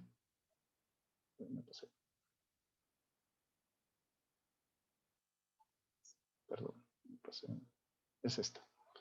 Sección 415 de la Ley de Alimentos, Medicamentos y Cosméticos. Es la que mandata como obligación de que todo alimento que viene del exterior esté registrado, excepto las que caen dentro del concepto de FAO o campos agrícolas. Esas son las únicas que no están obligadas a registrarse. Pero si es una empacadora o una procesadora, sí. O un almacén o una instalación que es bajo estas actividades. Perfecto, Miguel. Bueno, agradecerte, Miguel, por tu tiempo. Tú tienes bastante experiencia en todos estos temas relacionados a inspecciones de FDA y de ciertas normas. Entonces, ha sido interesante tenerte en este webinar, ¿no? Y luego también agradecer a todos los presentes por sus interesantes preguntas.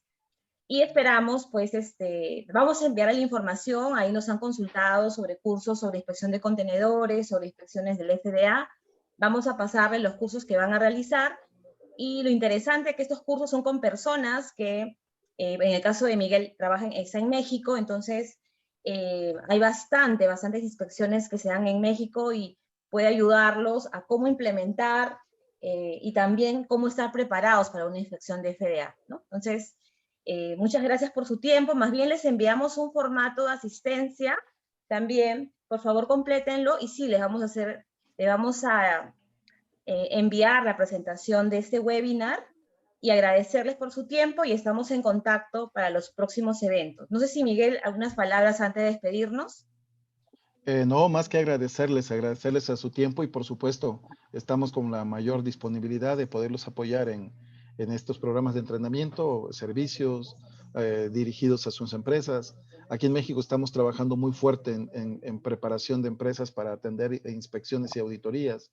Es un tema que les está preocupando mucho. No sé si ustedes hayan participado en las conferencias que está dando FDA de qué esperar de una inspección de regulaciones.